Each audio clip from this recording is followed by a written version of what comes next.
Welcome to We Geek Podcast. Today is August 15th. My name is Adam, and I'm joined by my good friend Logan. Hello. Hey, man. So how's your week been? Work, and some more work. Work. Yeah, man. Last time we talked, it was getting crazy.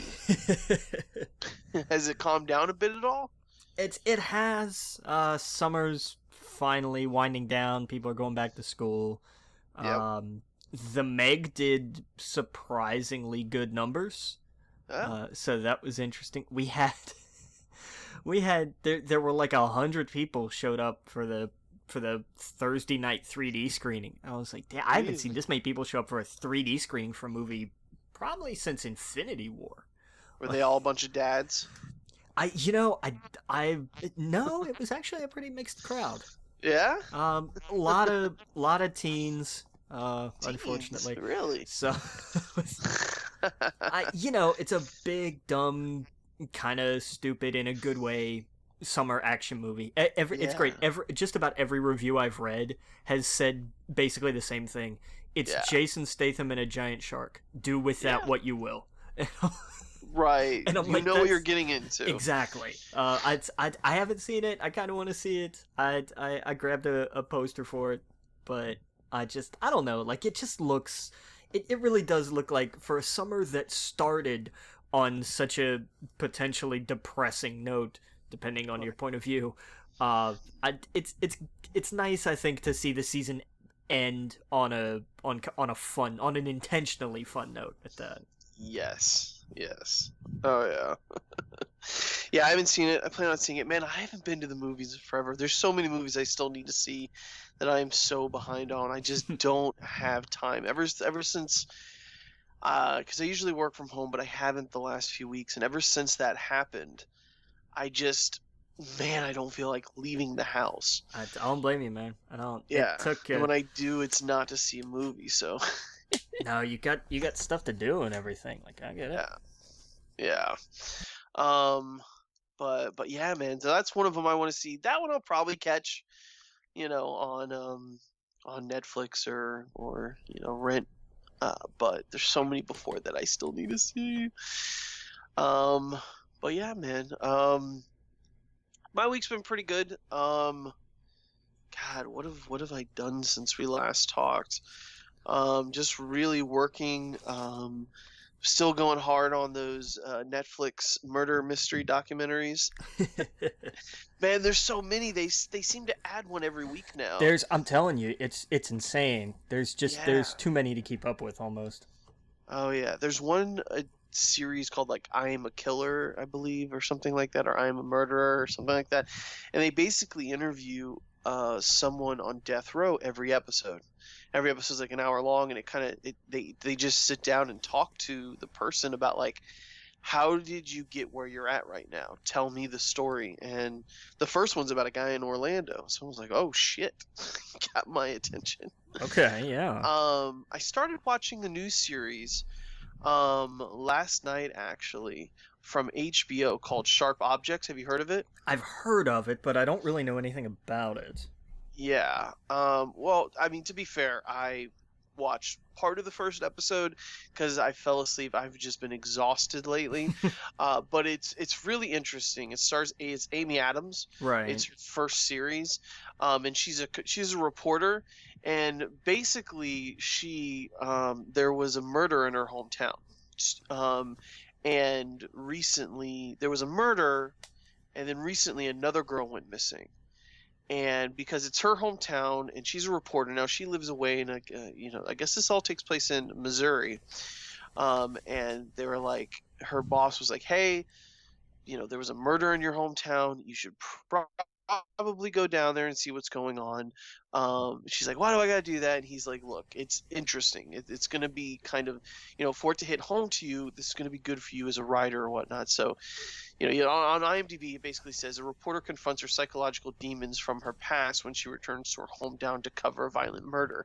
And a lot of that happens. There's a lot of flashbacks from what I've seen of her back at home, and like bunch of weird shit, but so far it's so good. And I'm gonna watch more of it. But yeah, it was highly recommended from a friend of mine who, she always she watches good series, so I'm going to be watching more of that. It's kind of right up my alley right now anyway. Nice. Yeah, so that was pretty good. Man, I'm pretty sure the World of Warcraft expansion dropped. Yeah. Oh god, I'm gonna hear about that at my theater job in the next couple Oh, days. One of the guys I work with is big into WoW. God, yeah, yeah, I haven't played it. that was Tuesday. Yeah, it was the 14th, I think, wasn't it? Yep, yeah, I was Oh talking boy. to a friend and the other day, and he was like, "Yeah, I took off for Warcraft. I think for like the rest of the week. He took off Dang. Tuesday, Wednesday, Thursday. He wanted because the first day server there was always server issues, which I don't think there was any. But just to jump in and be there with everyone else, it really is a rush. If you're a fan of Warcraft, Yeah. there's nothing like going back launch day. The server's full of people. Your buddy list is finally full again. Everyone's running around doing quests. It is super hard to do stuff because, like, let's say you have a quest. The stereo and from what I understand, well, actually, let me talk about just firsthand experience. Whenever there is a new expansion, the last few have been very good at keeping away from go kill 11 boars. Instead of level 1 boars, they're level 200 or whatever. They've been pretty good at staying away from that and making the first few hours very cinematic, very like jumping off a boat and doing this and Yeah. destroying a dragon or whatever. So I'm sure that's what this will be about. The lore is what I get into, man. Right now, it is this one is called the Battle for Azeroth, and it's very, very much goes back to Alliance versus Horde and the battle between the two. Because for the last few expansions, it's mostly been about the Alliance and the Horde teaming up to take on, the Legion or all these other outside things. But now, like, there is, and the whole thing is, it's crazy because they've stressed for the longest time that there's good and bad on both sides for the Alliance and the Horde. In Sylvanas, there's with her and what she's done, there is a clear good and bad with this, which is I'm kind of turned off by, because I like the Horde, I like the Alliance too. I have tunes on both of them, but they've clearly made the Horde bad in this. She basically burns down the world tree and all of this crazy shit. And this isn't really that big of a spoiler because this happens before the expansion. It's kind of what sets everything off. And I know you probably don't know this, and hopefully a lot of our listeners, I won't go too on much about it, but essentially she is the leader of the undead. She used to be a night elf. She's the leader of the undead.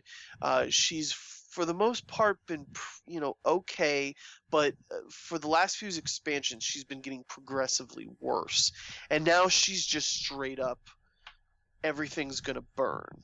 And so I'm curious to see how this plays out, because the Horde is not going to deal too much with their shit. I think by the end of this, she will broken away from the undead. She'll broken away. God, I can't talk tonight. From the Horde. And I hope they do something with the Alliance. I hope they make a villain on the Alliance side too, because I don't want it to be so black and white. Right.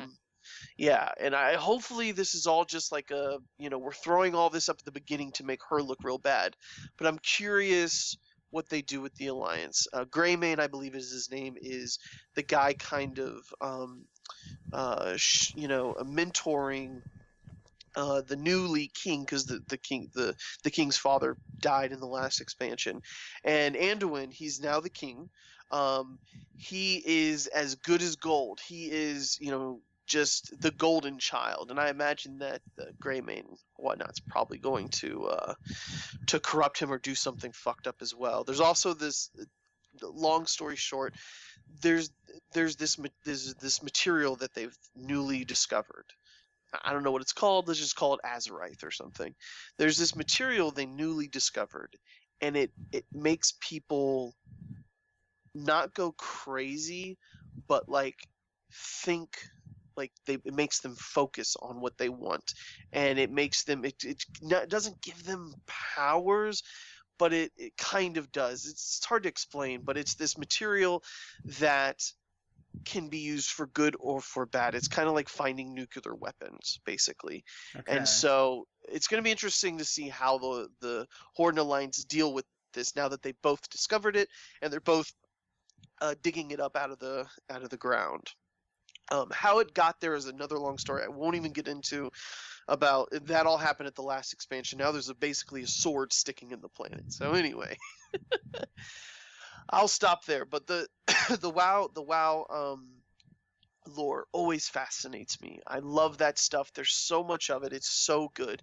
It's so good that I actually got there's a book that came out before it, before this expansion that I put on my my Audible that I'm going to listen to over the next week or so, because I love that stuff. I'm going to jump in, pay for a few months, get through the story, do a raid or two, and then I'm out. I bounce, just because I like the story and I like playing through it. And it's wild thinking about how long this is.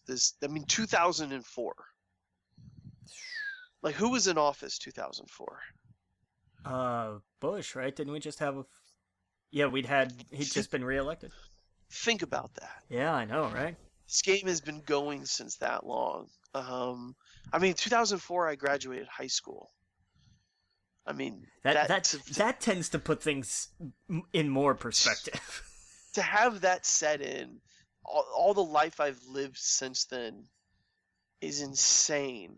To think about a game that's been alive and running nonstop since then, and growing, and the story progressing, and it's crazy. It's absolutely crazy to think about. So that's why I like it. You know, I jump in, I do the story, and then I'm out for the next year or two. But it's cool to go back to. So anyone that's playing WoW, I'm sure they're excited. They're going to be Oh yeah, if people at your work are going to be talking nonstop about it. Oh man, I got an hour lecture on Sylvanas Windrunner it's like 2 weeks ago, and yeah. Oh my god, it was. Here's the thing: it's fascinating because there is so much lore. It's a crazy fascinating universe, but it was it was all in the presentation. It was really funny on the one hand, and on the other hand, I was like, God, I wish we had customers right now. It was that weird balancing act, you know. It was fun. It's good. I am glad people are excited for things, you know, when they can express that excitement in fun and positive ways. Yes. Oh yeah, man. I can't stress enough. Noble or Nobbel 87. If you have any curiosity of Warcraft, his channel is the best. He has a whole, if you just want to know about her character, he has a whole thing on her. If you want to know anything about her stories, he has it all written out and all in nice playlists and stuff like that. And the way he tells a story is just so beautifully done. I always go to his stuff because there's a million things about Warcraft I just don't know. Yeah. But he explains it so beautifully well. Actually, Blizzard, if you just go to YouTube, the World of Warcraft's channel, they have done some really cool animation things leading up to this expansion. I saw one of them, I think a week or so ago, and it's really crazy good quality. Yes, yeah, they have one about Jaina, which she might be the one that goes bad for Alliance because for expansions now, she is not like Sylvanas and what she has done. And now Sylvanas has basically just gone off the deep end. The other members of the Horde are not okay with what she's doing. She just wants to watch everything burn. So I hope they go more the Game of Thrones route where there's good and bad in both, and that's what they keep saying. So I'm assuming that's what's going to happen. I want Thrall to come back, and I want him to come back. I imagine by the end of this expansion, he's going to be the one that puts the Horde back together. Whenever Chris, what's his name, Chris Metzen, when he quit, he's the voice actor for Thrall. So Thrall kind of took a backseat. Now he's like, I don't know what he's doing. He's like, he's out there. He's basically like the Fantastic Four. He left. He's still alive, but he's just not doing that anymore. So, I hope they hire him on to become, because he's talked about saying like, I'm not quitting Thrall. I'll still do his voice whenever they need me. So hopefully that still rings true. But yeah, man, I'm excited. I mean, I'm getting that itch again, like I do with Star Wars, where I want to dive all into it, and so hopefully by next week I'll try and get some time where I can dive into the expansion and it's, and come back and tell you exactly what's going on. But yeah, I'm getting ready for that. Just been working like crazy, and the stuff that I'm doing right now, like normally with work I can totally like just get home and relax and do that kind of stuff, but the stuff they're having me do right now is just so new to me that it's draining. And then when I get home, I don't want to be in front of a screen. I don't want to do anything like that. Yeah. But yeah, so I want to get into that. I want to get into some more WoW. There's a lot of other games that I want to play. That one for the Switch. What's it called? Octopath Traveler. Octopath Traveler, yeah. Yes, that's the other one I want to get into. And there's what's coming out soon again? The Dragon Quest doesn't that come out soon? I'm not. I don't follow Dragon Quest all that close. I don't. It looks so good. It does. I'll give you. I look. They have always looked like amazing games. Yeah. But they've just never really. They've never really done it for me. Right. No, I don't blame you. Let's see here. Yeah, Dragon Quest 11, right? Yeah. September. Yeah. Yeah, there it is. Yeah, so we have so next month basically, Dragon Quest and Spider-Man are going to be what I try on out. The same freaking day. Oh, same day? No way. That's I think so. Well, hang on. It's for No, it's been out on September 4th, 2018. Wow. Because that's the same day Spider-Man comes out, right? Yeah. Okay, then. That's insane. I mean, hey, they're welcome to it. Wow. That is crazy. You want to know what else is crazy? What else is crazy? I sold my PlayStation. Did you get another one? Not yet. Okay, explain. I put down for the Spider-Man PlayStation. I'm telling you what, man, I am really considering it. I am. I saw the $500 million PlayStation. Besides cosmetics and the fact that Spider-Man is included with that bundle, what's the difference between the two? It's a Pro. Okay, the one for Spider-Man isn't a Pro. Yeah. Well, I meant between the Spider-Man one and the anniversary one, or the 500 million one. Oh, the 500 million one, a 2 terabyte hard drive. Ooh, okay, fair point. Yeah. Yeah, I was hoping it was, because I hadn't really. I saw it. I didn't look at any of the details, but I looked at it and I was like, "That's pretty." And it's translucent. Yeah, and I don't know if it's on sale right now. Available August 24th. Okay. Is when it'll go on sale. That will probably sell out immediately, and that's probably when I can't pre-order at GameStop. No, you'll have to show. It'll be like the one they did for the. The one that they did just recently, the Days of Sale or whatever the hell that was. Because that thing sold out too. Yes, so that one I probably won't be able to get just because it's the 24th. I don't even think I get paid between now and then, and I can't just drop that. I do get paid between now and then, so then who knows? Maybe I'm crazy that day.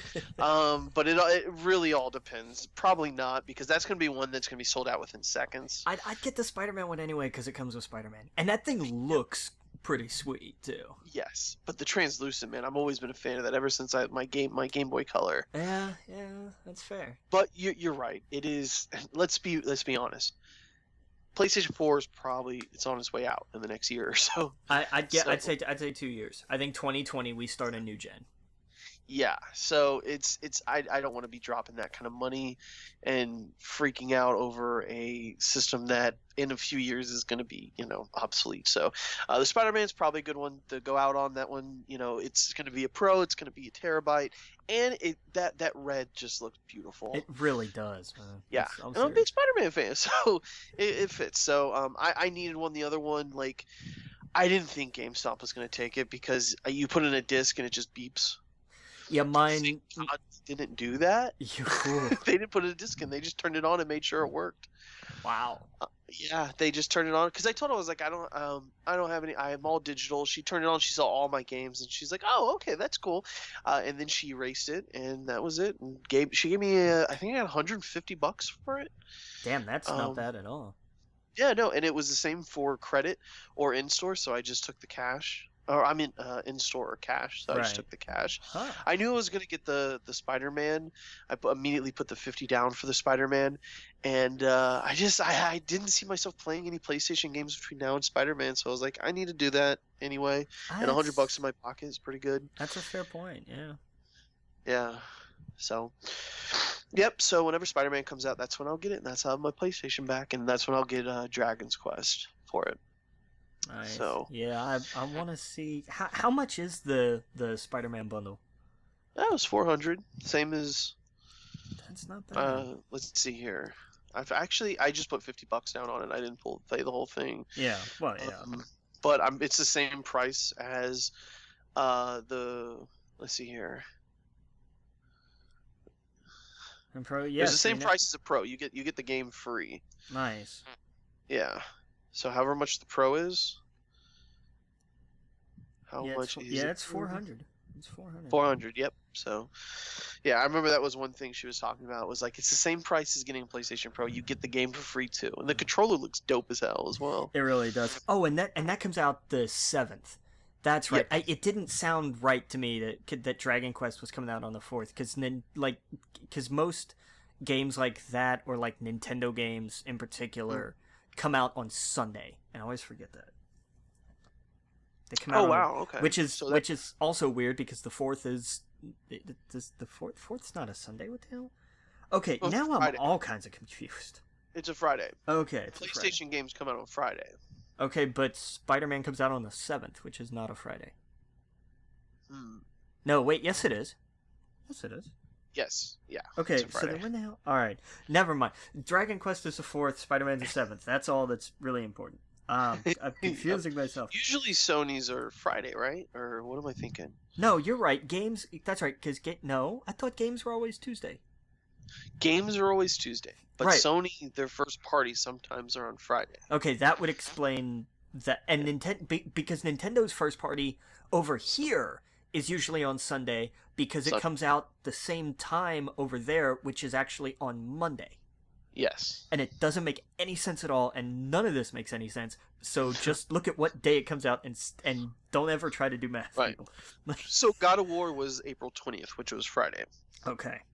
Yeah. Let's see here. That hurt my brain.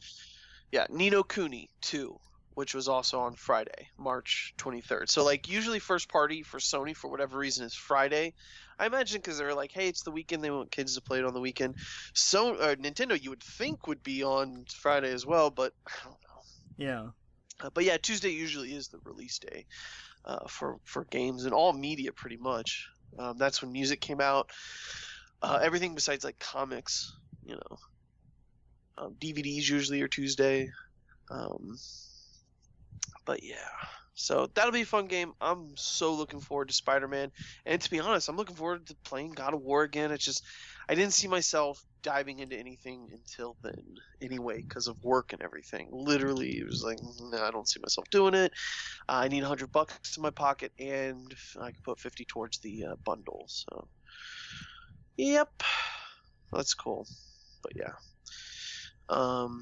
Man, that see-through one though, the 2 terabytes, fucking A. Maybe I'll get hopefully they sell the controller separately, because that would be cool too. I imagine they will at some point. Yeah. Yeah. They need to do that with the Switch. Xbox has a translucent controller now. Oh really? Yeah, I think like it just Like I think they just either announced it or just released it. That's fucking dope. But yeah, it looks pretty cool. It's Yeah. not completely translucent. Because I remember like you were talking about with the Game Boy Color. I mean, that thing was Yeah. completely see through. Oh yeah. Oh man, did you see? I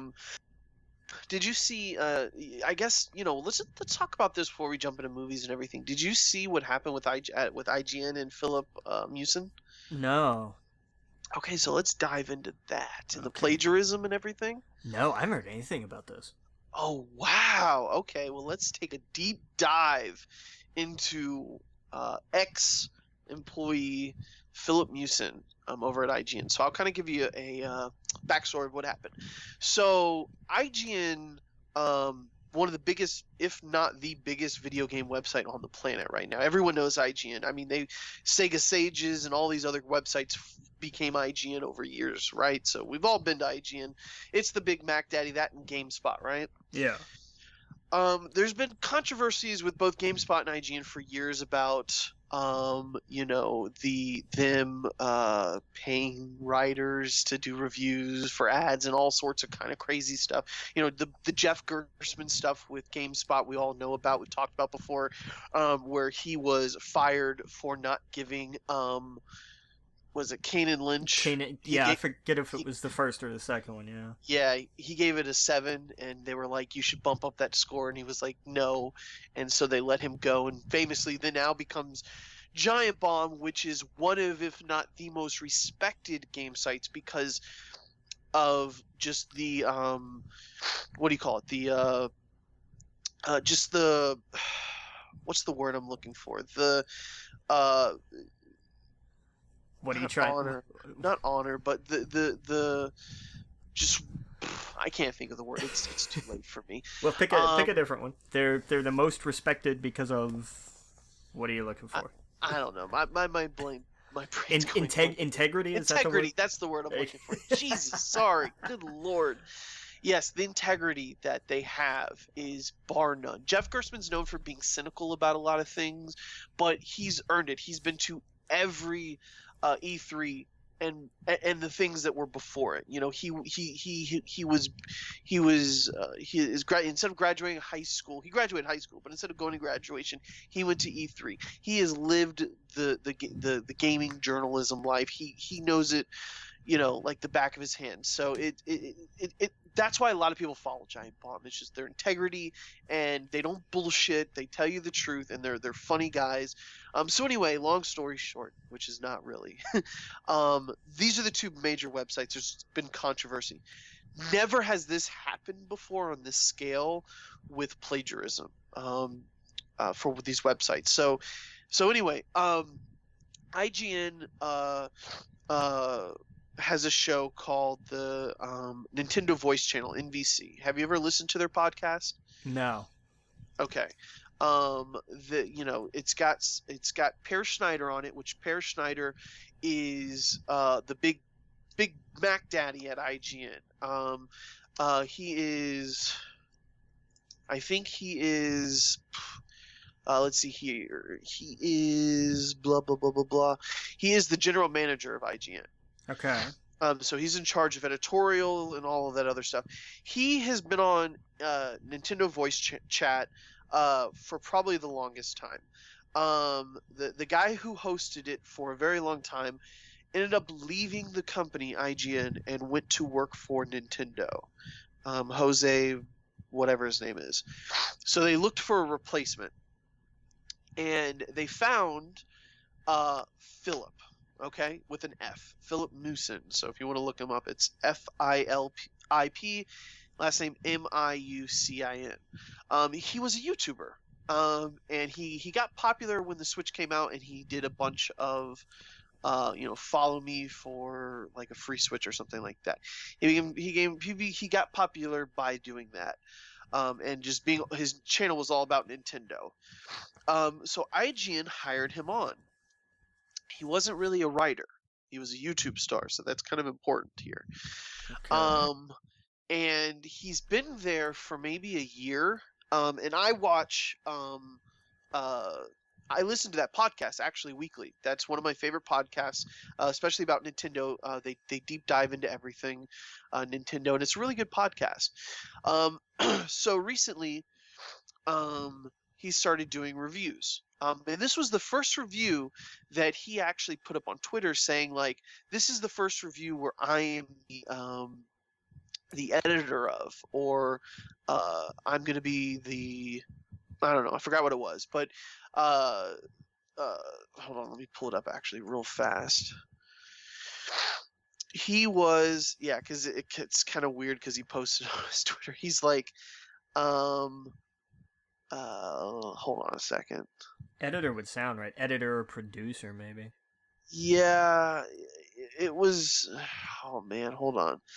See if I can find it. He was just. It was weird because he was really excited about this being the first game that he was the lead, an editorial for it or something like that. So anyway, he puts out the review for Dead Cells, which is a great game. Dead Cells technically was released now, but it's been in what do you call it? You've been able to play it for about a year now Or on early PC. access or something Early like access, that. yes.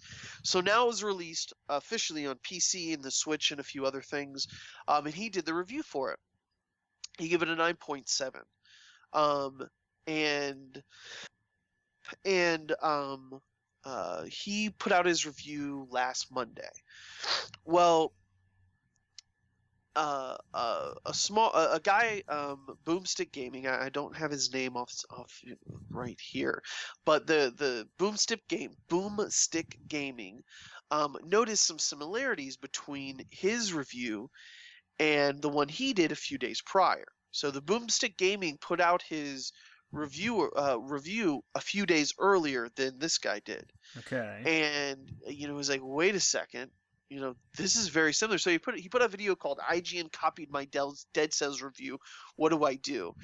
And like, holy shit, I can't go over all of it right here, but I you need to go listen to this and watch this. It is, he doesn't even hide it. Wow.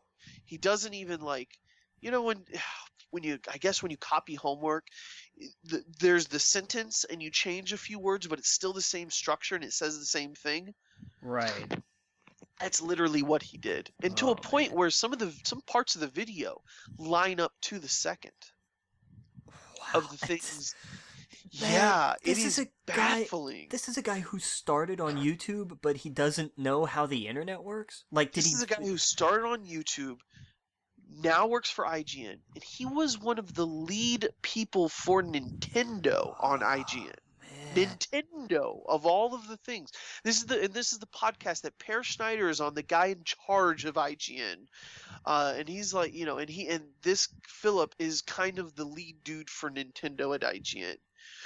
And yeah, it is baffling. You sit back and you think about this. How many people would kill to have that job? Yeah, no kidding. To work for the biggest company, for the biggest video game company, that because there's no video game magazines anymore except for Game Informer. It's really just channels, or websites and YouTube channels, and this guy got the dream job. And some people online that used to work for IGN, like Colin Moriarty and Greg and all of them, they were like, their response was like, how could you do, like, this is the easiest part of the job. Yeah, talk about a video game you played.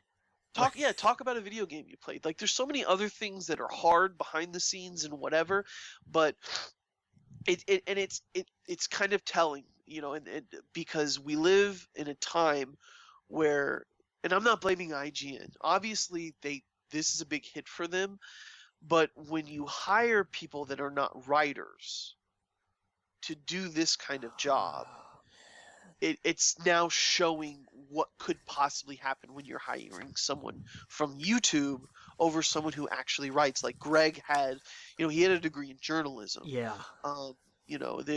Colin or whatever, he did that in high school, and it was clearly something he was good at, being a writer. So like, now they're more entertainment, and when they're hiring, I guarantee you now this is all going to make them realize, whoa, we need to take a step back and think about who we're putting in these positions. Just because they're popular YouTuber doesn't mean they can write for anything. And what gets crazy is, okay, so the video goes up, and I think in like a day, it gets to the attention of the IGN. Now, Pure and all of them are on vacation, but they pull the video with like a response saying they needed to investigate this. I don't have it in front of me right now, but they were basically like, it's been brought to our attention that parts of this video are, there might be some plagiarism or whatnot. I don't have it right in front of me, but we're going to pull it and investigate. And then they ended up, putting up a response saying that after looking at this, it's clear that there's been some plagiarism, and we are, and they ended up letting go of Philip, right? Okay. Yeah. I mean, you would hope. I mean, that's kind of the cardinal sin of plagiarism, of journalism. Like, that's the mortal sin, is if you plagiarize, like, goodbye. Right, exactly. And so the guy with the Boomstick Gaming, of course he's got hundreds of thousands and thousands of more subscribers now. He even put out a video as a joke. He was like, here's a clips of his channel, and good for him. In his channel where, you go to someone's YouTube channel and it's like, here's what my channel's like and some of my reviews, and like part of it shows a clip from the IGN review. So, well done. Well done, sir. Yeah, and he reminded everyone that he has a Patreon, and people have said like, hey, IGN, you should hire this guy because his review was so good that your guy copied him.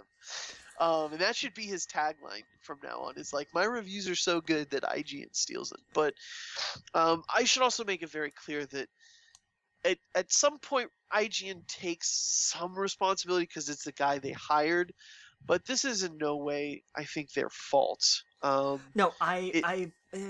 not in a grand. There was no malicious intent. I'll put it that way. I think they've done everything they. After what happened, they've done everything they could. Yeah. Because that's the thing. It's not like you could go and Google what he wrote and it suddenly pop up. It's a YouTube video where the guy had like 90,000 subscribers. But it's baffling for me to think that this guy could get away with it. That's so. I need to know, and it's not. The story's not even over yet. What, so are they finding more? Yes. Of course they are. Of course they are. That's why he does it at IGN, because he's gotten away with it in the past and nobody's called him on it. Yes. So later in the week, I think on the 8th or 9th, he puts up a video on his own YouTube channel that was so. I don't know how to explain it. The whole time he looked like he was going to cry, like he was going to, and I felt bad for him in a sense that I think he got what he deserved. He got fired, and that had to have happened. I just felt bad because I don't like seeing, he didn't get caught by Chris Hansen or something like that. He didn't kill somebody. He didn't whatever. He got caught doing something very wrong. And he got fired for it. He got what he deserved, but I don't like seeing, I know he's like, he has a new kid, like he's a new father, and, this was his big break, and I felt bad because I don't like to see people fall, if that makes sense. I hope obviously he, gets on his feet and he does something. He'll have to do something obviously way outside of the gaming industry. His how do you come back from that? Plagiarism. You start an anti-plagiarism campaign. That's true. You come back on the side and say, you know what? I've learned from. Look, I did wrong. I was wrong, and when I was caught doing this thing that was wrong, I got tossed out on my ass, and that was all the right thing. And so now I've turned my life around, and I hope to be hired as the next director for Guardians of the Galaxy Volume 3. Like, just... Well, he didn't plagiarize anything, but No. um, No, he just but wrote things that weren't funny. oh man, We'll talk. but We'll talk about that in a minute. yeah. Oh yeah, that yeah. Well, there was I was watching because Colin Moriarty put up a video about, and as much as I don't agree with Colin about his politics, I do like his video game stuff because he's pretty good at it. He talked about this, actually, this exact thing. I don't know the author, but she wrote a recent book about Lincoln, and I don't have it in front of me, but he listed examples of people who got caught with plagiarism or was accused of it, who did turn their career around and became these amazing writers, that like they screwed up but they fixed it. So that it was an example that he gave, like, this didn't have to be the end. You could have, put out a video saying, I fucked up. I'm not a writer. I did a YouTube channel, and I'm more of an entertainer, and I think people wanted to know what happened. Was this a case of you didn't do your homework and it was the midnight hour and you needed to put something together? Like, what happened? Give us an honest answer. Yeah. And his response was a lot of circumstances surrounding, he was basically like, what happened, he basically said, what happened, the bottom line is, what happened with the Dead Cells review was not at all intentional. So with that said, I just want to apologize to everyone at IGN for all of the undeserved criticism and doubt that may have been sparked in their credibility as a respected source of games media. So like he talked about in the review, he talked about preparing for a review, that he likes to look at everything before doing the review. He likes to investigate, and you can't be a good journalist I'm paraphrasing, but essentially he was saying what he does is not different from a lot of reviewers, and he likes to look at everything before he does it. And essentially, to me, what I took that as is he watched a lot of reviews before he did his own review, which is not what you're supposed to do. No. Anyone that I've listened to over the last week that have, they do podcasts or whatever for these major websites, the golden rule that they do is they don't look at anything. They don't want to know what other people are thinking about the game Exactly. before they do it. The only thing possible they would want to know are facts. Like, did other people experience, a server not working on game day? It always makes me think of the first review that they did for Prey. And okay, go ahead. And it's because when they played it, I guess it was the PC review that I read or something, that was when they played it, and it got about, they got to a certain point and it crashed and deleted the save. Here, I gotta blow my nose for just a moment, so please talk for just a second. Yeah, go ahead. But no, and that was, and interestingly, that was kind of why I kept staying away from Prey, was that I was like, oh yeah, I saw this thing where it was like, and it crashed and just completely overwrote the save and it wiped everything out, and some other people had that issue, and then, obviously it was fixed, because it was a legitimate game breaker, but, right. It got fixed and everything, and so on and so on, and since you've gone on to see, like, it's gotten really great reviews because it's really kind of terrifying. But I give that up as an example of something like, oh, this happened to me, did this happen to other people, kind of thing.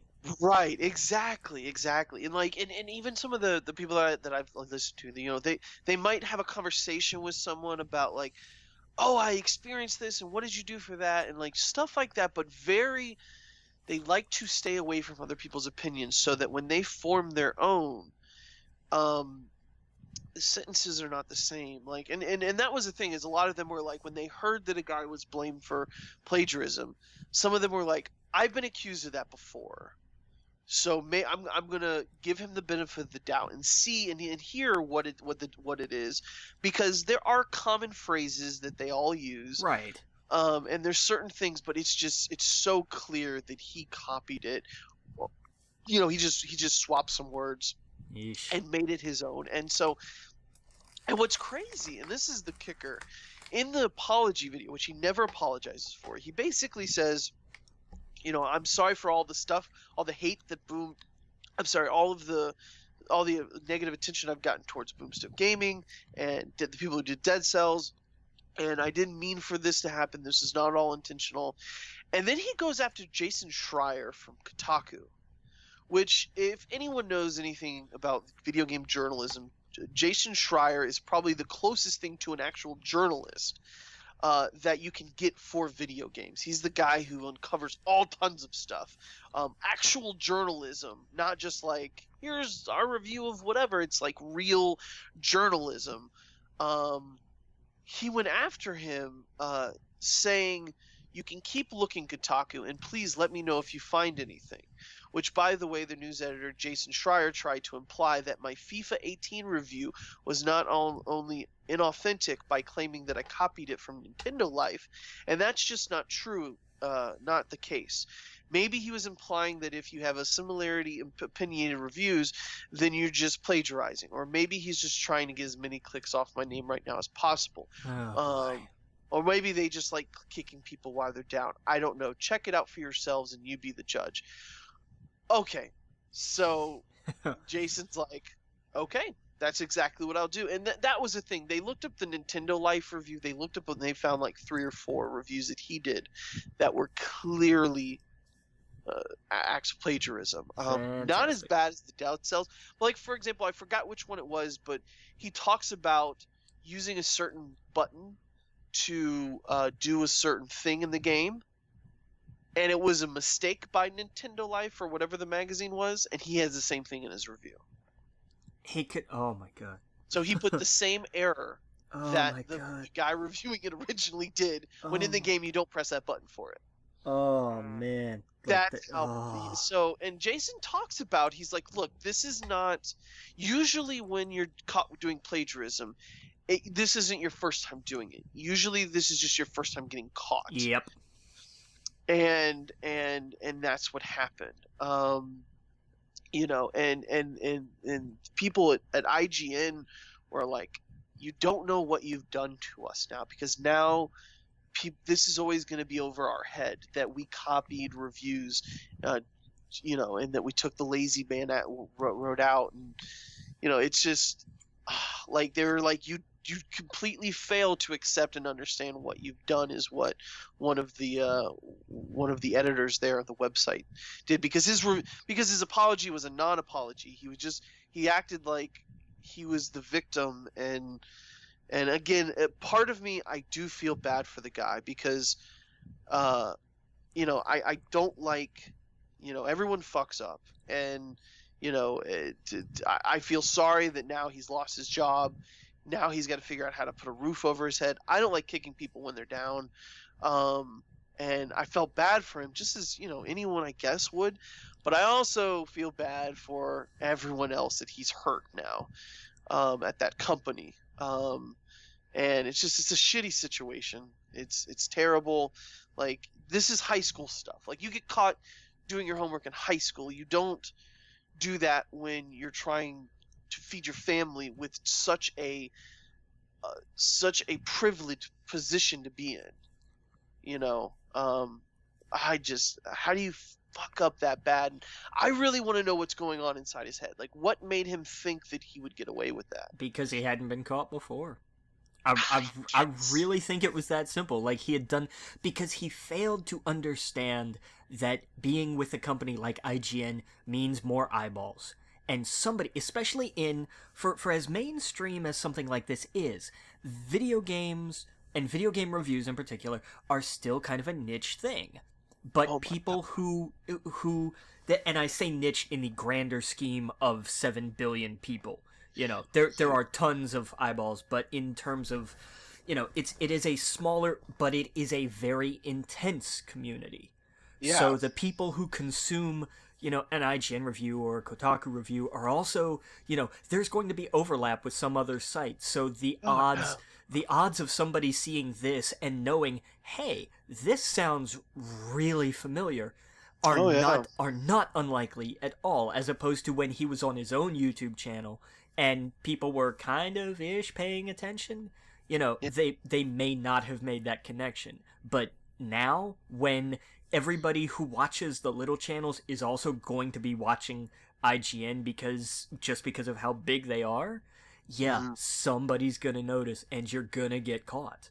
Yeah. And, you know, stupid. Man, just plain old stupid. Yeah. Oh yeah. It was Samus's return that he got the error with. Oh, goody.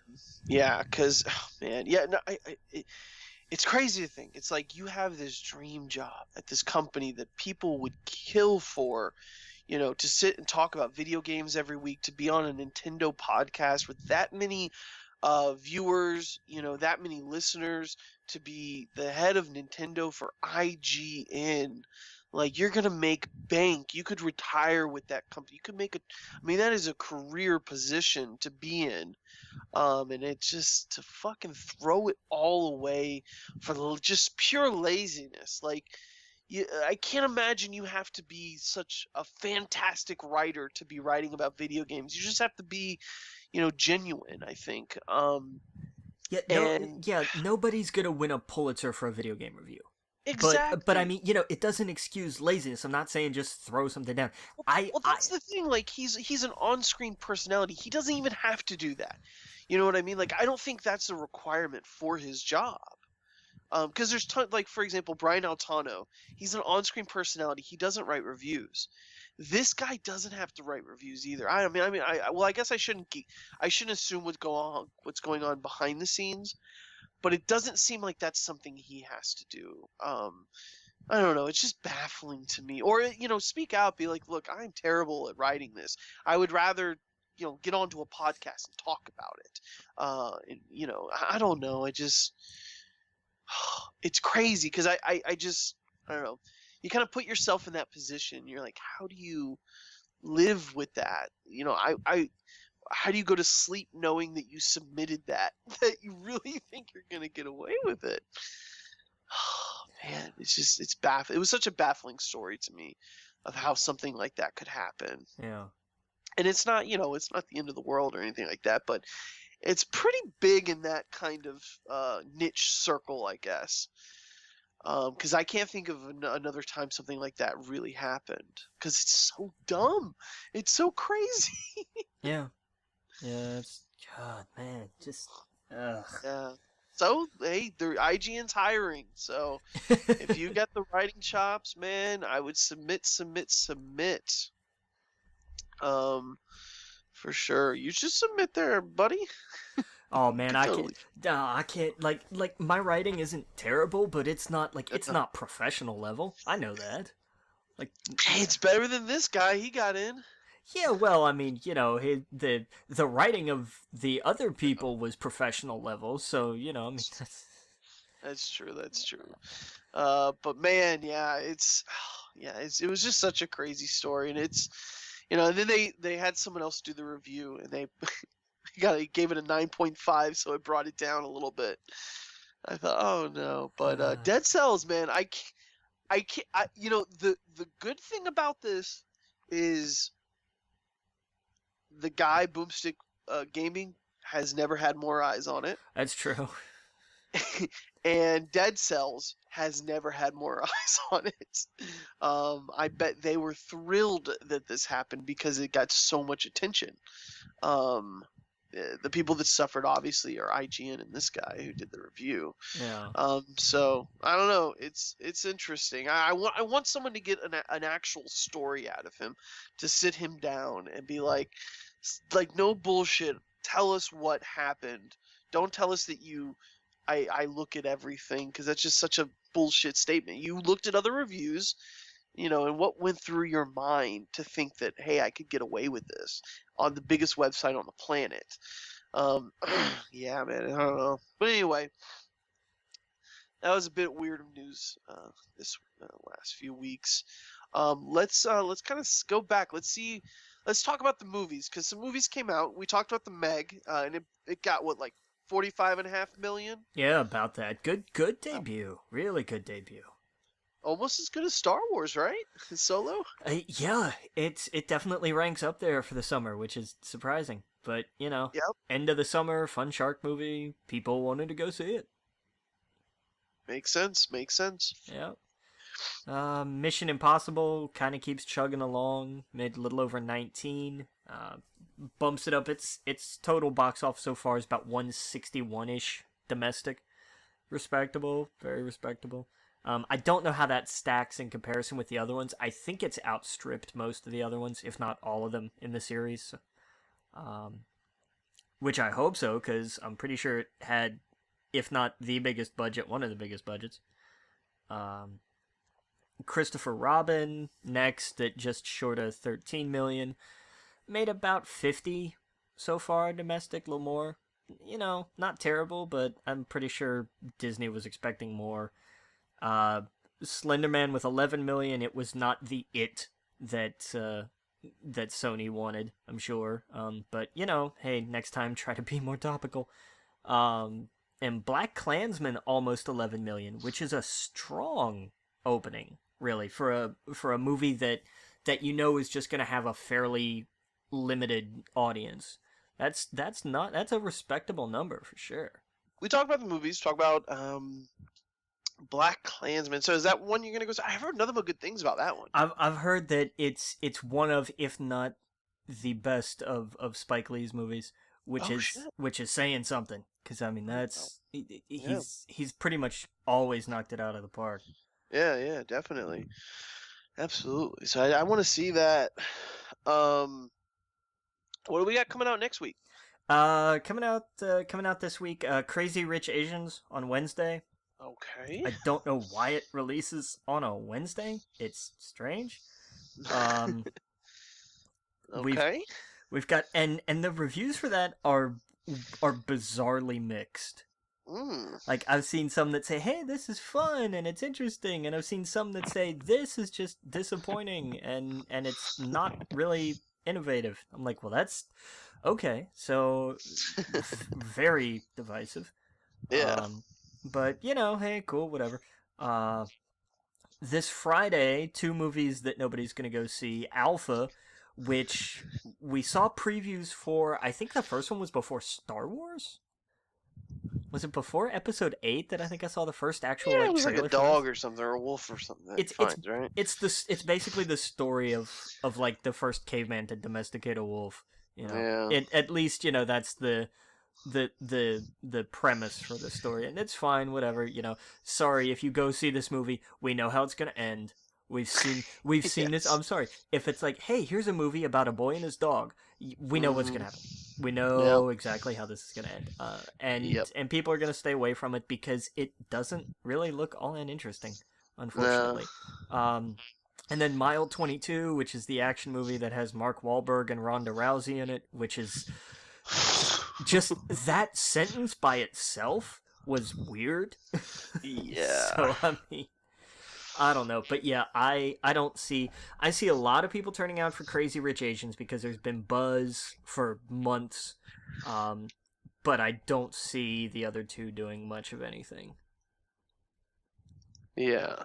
What's Mile 22 about? I have no idea. I know it's an action movie. That's about it. Okay. CIA agent. Of course. Huh. Weird. Okay. Well, let's get into the movie news. What do we got going on?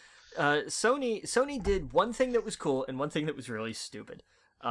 They formally announced that they're working on a Silk movie.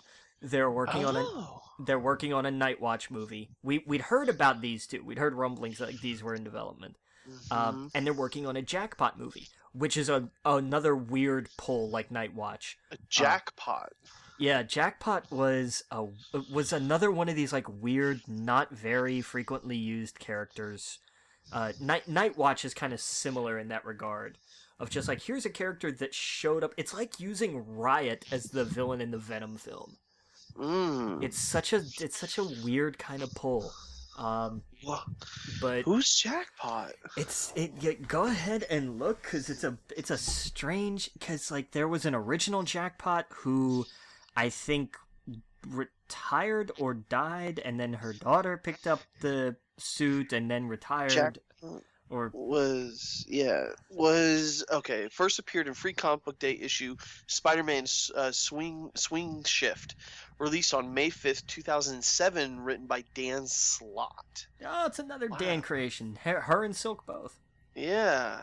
And Phil Jimenez, blah, blah, blah, blah, blah. That's crazy. Oh. Pregnant scientist, works on gene therapy. Man, so that's just such a... I've never heard of this character, and I've read a ton of Spider-Man. Yeah, that's the thing. She was not in, again, Okay. it's like Riot in the Venom film. It's like, here's a character that was in, like, a couple issues. Well, here's the deal. They're doing a Venom movie without Spider-Man somehow. Yeah.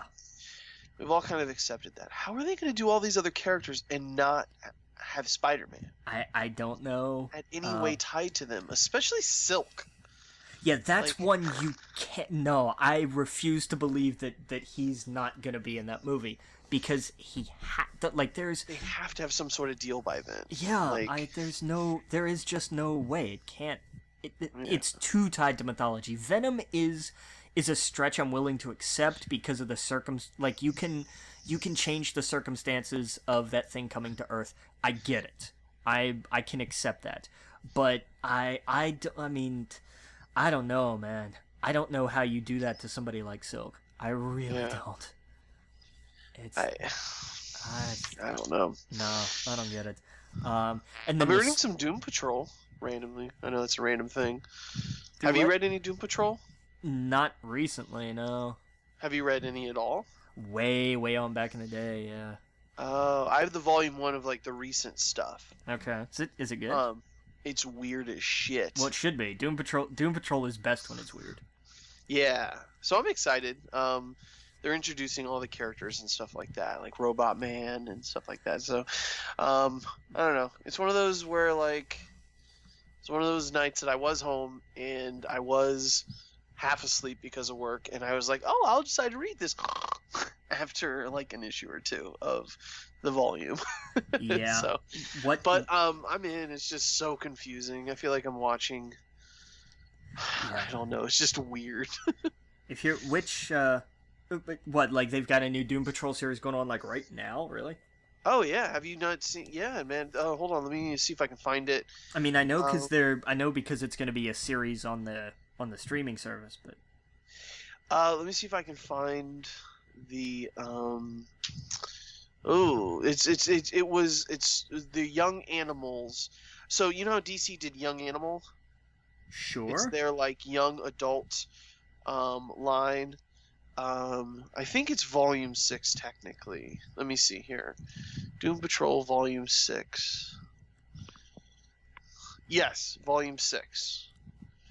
And it's just called Doom Patrol. It's by Gerard Way and Nick. Well, that just says creators. It doesn't say the writers. Yeah, Gerard Way. Was created as part of the Young Animal imprint. The first issue was published 2016. The series' first arc, Brick by Brick, was receiving positive reviews, yada, yada, yada. So, yeah, so it's Doom Patrol Volume 6 is what I'm reading. Okay. Yeah, and it's 11 issues long. Huh. Yep.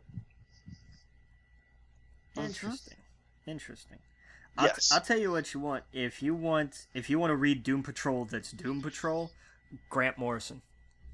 Oh, okay. Grant Morrison did a Doom Patrol run that is, I mean, it's Grant Morrison. I mean, you can't say anything besides that. Okay, yeah, I'll definitely check that out. They're only on I guess issue 12 of the new Doom Patrol comes out August 22nd. So, yeah, there's basically, I guess, been 2 volumes of the new stuff. So you could probably catch up pretty fast. But yeah, so far it's been good. I'll check out the Grant Morrison stuff because, of course, it's Grant Morrison. Yeah. I need to catch up on comics, though. Maybe that's what I'll be doing for the next. Since I don't have my PlayStation. Well, I got the Warcraft. I don't know. Maybe I'll catch up on some comics because I did read the new Fantastic Four. Have you read any of that? I haven't yet. Is it good? Ooh, well, yeah, I don't want to spoil anything. It's hard Okay. to talk about without spoiling anything. But, yeah, I love how this issue was. I can't wait to read more. It's what Dan Slott, right? Is doing the. Yeah, that's what he's Yeah. doing now. So it's good. I'm loving it. I don't want to say anything because it would spoil it. But yeah, definitely check it out. I don't know if it is it bi-weekly or bi-monthly? Bi-weekly would be crazy. Let's see I don't here. know. For Dan Slott bi-weekly. Let's see here. I don't know. How would we find out if it's bi-weekly or not? See when issue 2 comes out. Oh, that's very true. So when would what volume would this be? Oh, see, this is a whole we should talk about later because it's too much to look up right now. Dan Slott, what would I do? Issue number 2. Yeah, that would make sense. Yeah, nope, still I can't find it. Oh well, whatever. Fantastic Four issue number 2. Whatever it gets up till this time. Give me 2 seconds. Yeah. Release date September 12th. So I'm guessing so monthly. Monthly. Yeah. Yeah. Okay. Yep. So okay, perfect. Yeah. So. Okay. Yeah. So plenty of time to catch up on that. Yes, definitely. Yeah. So anyway, sorry to sidetrack us. What other film news do we have? We have the dumb thing that Sony did was they let slip what they've been calling this little universe of theirs, at least in-house. They're calling it Sony's universe of Marvel characters, which is just the dumbest thing ever. Oh my god. It's awful. Sony's universe of Marvel characters. Good lord. It sounds like bad Carnival Barker. Like, I mean, it does. Like, come see Sony's universe of Marvel characters. Step right up. They should have just called Spider-Man and Friends. Like, that's the easiest thing they could have done. They would have called. They would have had to have called it the Friends of Spider-Man because he's not involved. That's true. The Friends of Spider-Man. There you go. Spider-Man and Friends with his name slashed out. Yeah. We got some Fox news, right? Yeah. We found out they are working on a Simpsons movie too, much to, I imagine, nobody's surprise. Right. They're working on a Bob's Burgers film, which, Smart. Sure, go for it, why not? Mm-hmm. And they're doing a live-action CGI hybrid Family Guy film. What? Okay. Hey, you know what? Go enjoy your fun, have your things. I have zero interest in any of these at all, but I definitely want to see all of these. Go for it. Tell me how they are. Like, yeah. I mean, I haven't been interested in The Simpsons or Family Guy in years, but hey, man, a live-action movie with them mixed in it, I am intrigued. I want to see what that's all about. I've never seen Bob's Burgers, but people seem to like it. No, I take that back. I watched a few episodes, and I was like, I don't understand this. It's not funny. But apparently a lot of people like it, so awesome. Good for people. They have something they can enjoy. That's just harmless, goofy entertainment. Now is this Fox? Now Disney owned Fox, or? Well, here's the thing. Fox seems to be either certain or hell bent on keeping like their animated slate, particularly The Simpsons. So, but they don't have a movie studio anymore. So how would they make a movie out of these? I don't know, man. Like how would like a TV movie? It would have to be a partnership through. It would have to be New Fox partnering with 21st Century Fox, distributed by Disney. Like, okay. I mean, unless they took it elsewhere, if New Fox retains the rights to things like Simpsons and all that, like animation domination stuff, then they have the right to do that. They can go somewhere else if they want. That's true. I think it would be stupid and spiteful, but it would make sense to do it with Disney since you just did that big deal. Right. But then again, you would not get a rated R Family Guy, which I imagine they would probably want to shoot for. I guess they'd want to keep it PG-13 because the show is. I mean, they could do. Here's the thing: it doesn't have to have. You're not going to have the Disney castle on it. It's just going to be in the credits, distributed by Walt Disney Studios. It's not technically a Disney film, quote unquote. That's true. And they can get away with that because 21st Century Fox is still going to be. I mean, hell, it'll be its own thing. Like that's, Right. it'll just go through that because there's still going to be, rated R films that will come through Fox, Right. the Fox side of all of this. Like that'll still be a thing. That's true. That's true. You're absolutely right. This next bit of news, I am super excited about. I am too. Because Hasbro, we talked about it a while back. When Hasbro bought Power Rangers, just outright, they were like, "We want the master toy licensing deal," and they said, "No, actually, we're just gonna buy all of it, like the IP, the whole thing." Yeah. And it's like, okay, well, eventually they're gonna do a film, so what's it gonna be like? It's going to be a sequel to the 2017 film. And I dug that film. I had a lot of fun with it. I did too. Actually, it's on Amazon Prime now, and I went back and watched it. 2-3 weeks ago, I think, and it's still. I mean, it's fun and it's good. It's surprisingly heartfelt, and I was good. I was surprised. Yep. I hope they they take. Maybe they listen to the people a little bit about the costumes. Maybe they switch it up a little bit, which I'm sure they will because they're going to want to sell more toys. They're going to want to make it look different. Oh yeah. But yeah, I'm excited. This one's got to have Jason in it. This one's got to have the Green Ranger, which is going to be now it's going to get fucking exciting when you get the Green and the White Ranger, and it's just shit's going to go crazy. I'm excited. It'll be fun to see what they do with Tommy. That'll be great. Yep, absolutely. We got some Sonic the Hedgehog news. Yeah, they finally found the Sonic, because who better to fight the evil Jim Carrey Dr. Robotnik than Ben Schwartz? You know what? That's an okay choice. I'm good with that. And I loved him on Parks and Rec. Did you see any of the? There was a picture released of Sonic being pulled over by the cops because he was going too fast in his car, and it's from this movie. Did you see that? What? Yeah, it's a live action movie. No. You didn't know this? I didn't know this. It's a live action movie. Oh god. And Sonic got pulled over by the cops because he was going too fast. Was this from Pixels? What was this? No, this was it didn't show Sonic because he's CGI obviously, but it showed like someone arguing with the cop about going too fast. Oh my god. Yeah, it's like set photos or whatever. Trying to find it, but I can't. Are you sure this is real? Because we saw I swear to God. Because we had people like, we have set photos from episode 9, and it's like, no, you don't. You have photos from a movie that was totally different. Yeah, no, it's filming right now. Like this isn't a fake thing. They really I just can't find it right now. What would you search? Just Sonic the Hedgehog set photos, I guess. Yeah, because it showed the guy as a cop. What's his face? Cyclops.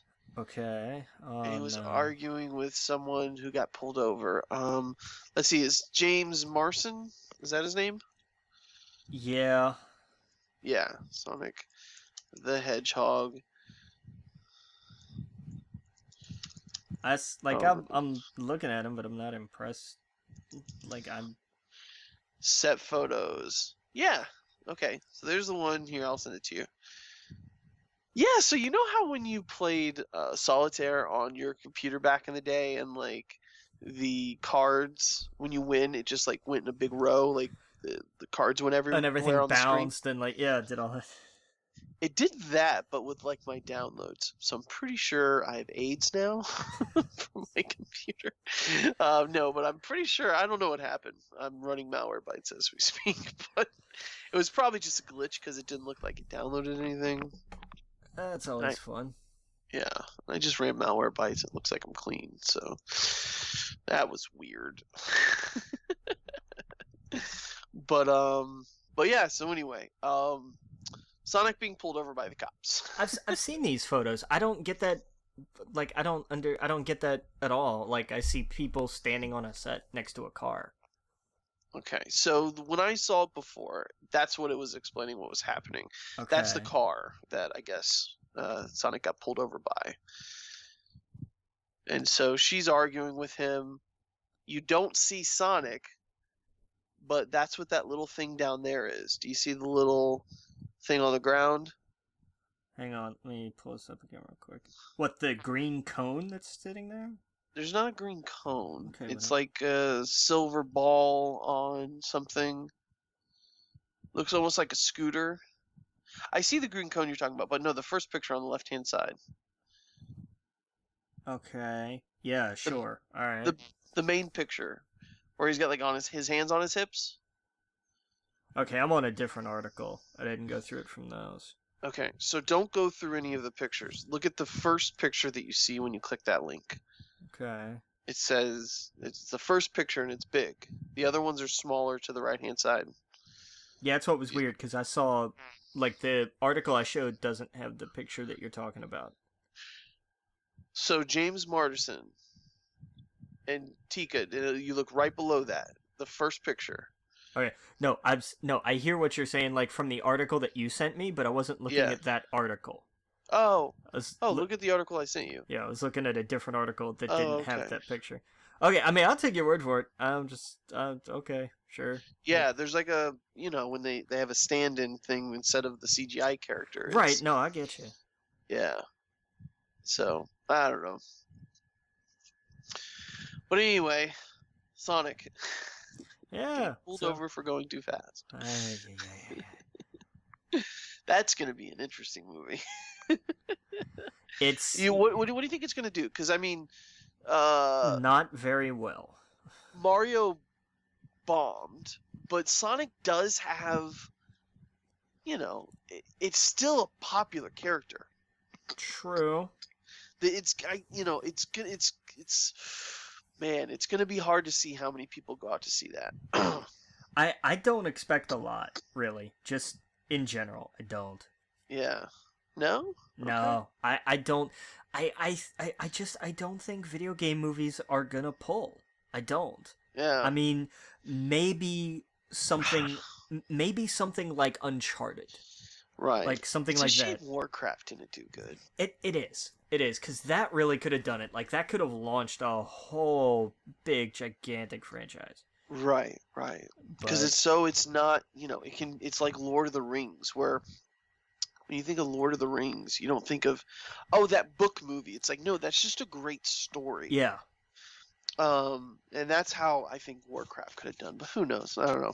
It's not the end yet. We can still sometime in the future make something with these. But yeah, anyway, we got some TV news. Hit me. What is the first thing we got on the docket today? Because we're picking up some from the news we didn't cover before. A lot of this was some leftover Comic-Con news. Okay. And some of it was newer. We saw we're getting a Buffy the Vampire Slayer reboot. It's coming from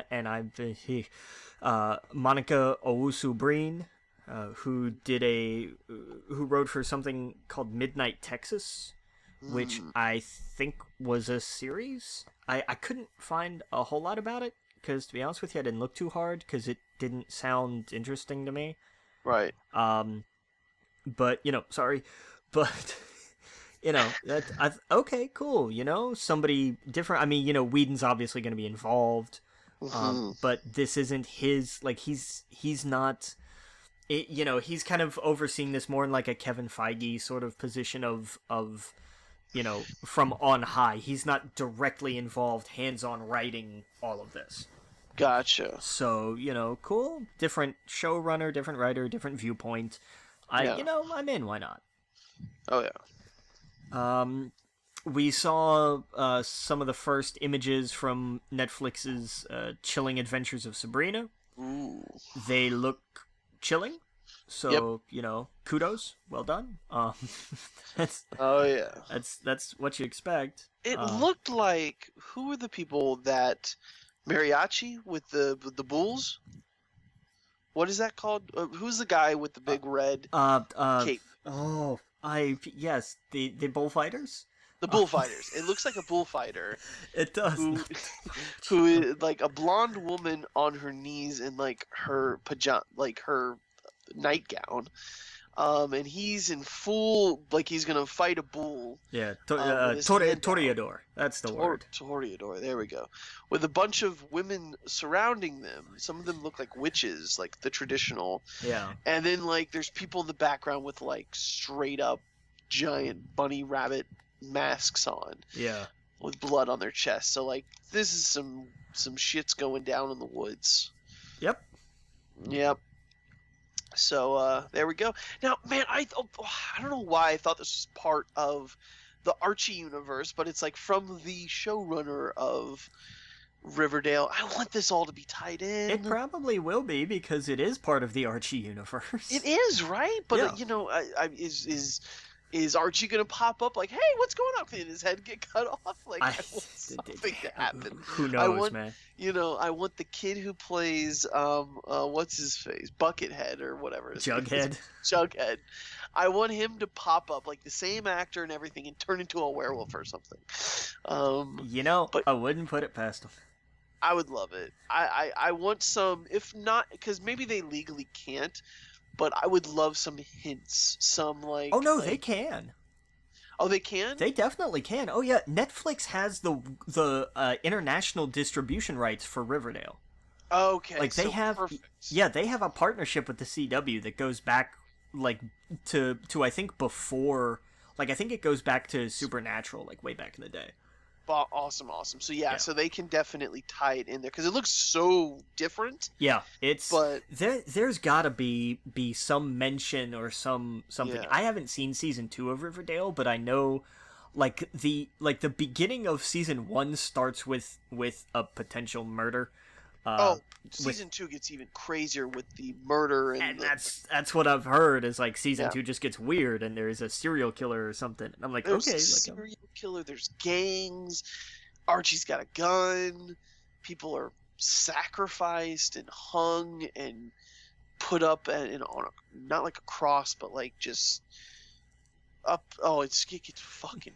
So weird. yeah, I'm very certain there's going to be some manner of crossover there. But it's always done in like a CW kind of way. If that makes sense. Like, well, you know, I mean that's you hear the Archie, like you hear the '50s music in the background for the diner. I don't know, but yeah, but this looks way more like serious and like HBO almost level. But it's Netflix; they have that quality now. Yeah. Yeah, so I'm pumped for this. When does this come out? Next year? Next year, okay. I don't think it's this. It can't be this year. They're still working on it. No, it comes out this year. It comes out October 26, 2018. It is this year. Okay. 8 episodes. Oh, that would be why then. Okay. It says Riverdale offshoot. Yeah. So I mean, they are advertising it as like this is a spin-off. Man, that's crazy. I really need to watch this season then and see if there was any kind of mention. It gets very crazy in Riverdale. Man, I'm trying to think back, but there might have been mentions because there's a house that's like haunted and all this sort of crazy shit, but it hasn't gone into full like I don't know what's the word, not witchcraft, but it hasn't gone into full like a cult. Cults, yeah, it hasn't gone into that kind of stuff at all yet. It's weird, but I don't know. It's cool. You gotta see it, man. It's Nice. I love how cheesy it is. It got a lot of flack about for this season, but I think it was people that are watching it week to week, which totally understandable. But I watched it all in big chunks, and it was I loved how dumb and stupid and cheesy and CW it was. And well, I mean, here's the thing: it's at its core, it's Archie on the CW, so it's going to be all of those things. Yeah. Oh yeah, absolutely. Like it's good. It's really good.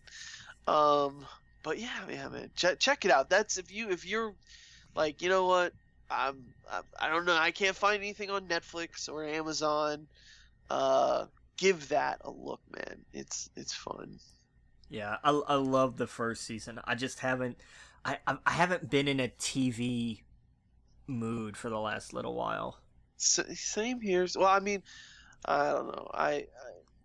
It's it's just something I put on at night right before I go to bed. But yeah, dude, What else? What else we got on TV? Well, we talked to speaking of CW and those things. We knew that the big DCW event was going to be a crossover that would include Batwoman, and they have officially cast her. They have Ruby Rose, who was on Orange Is the New Black. Oh, Yeah, she was in John Wick 2. I liked her. And apparently for some people, because she's not Jewish, that's a problem, and because Batwoman in the comics is Jewish. And this is the one that makes me hope for an apocalypse.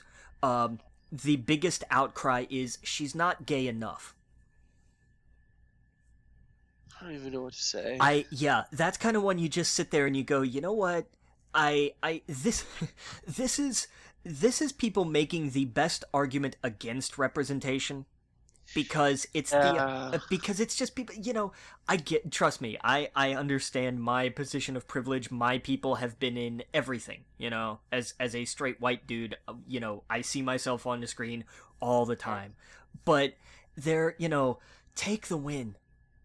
You have an openly out actress cast in what will be a big role, and I can understand if they did not hire someone who was gay, like Scarlett Johansson or something. Right.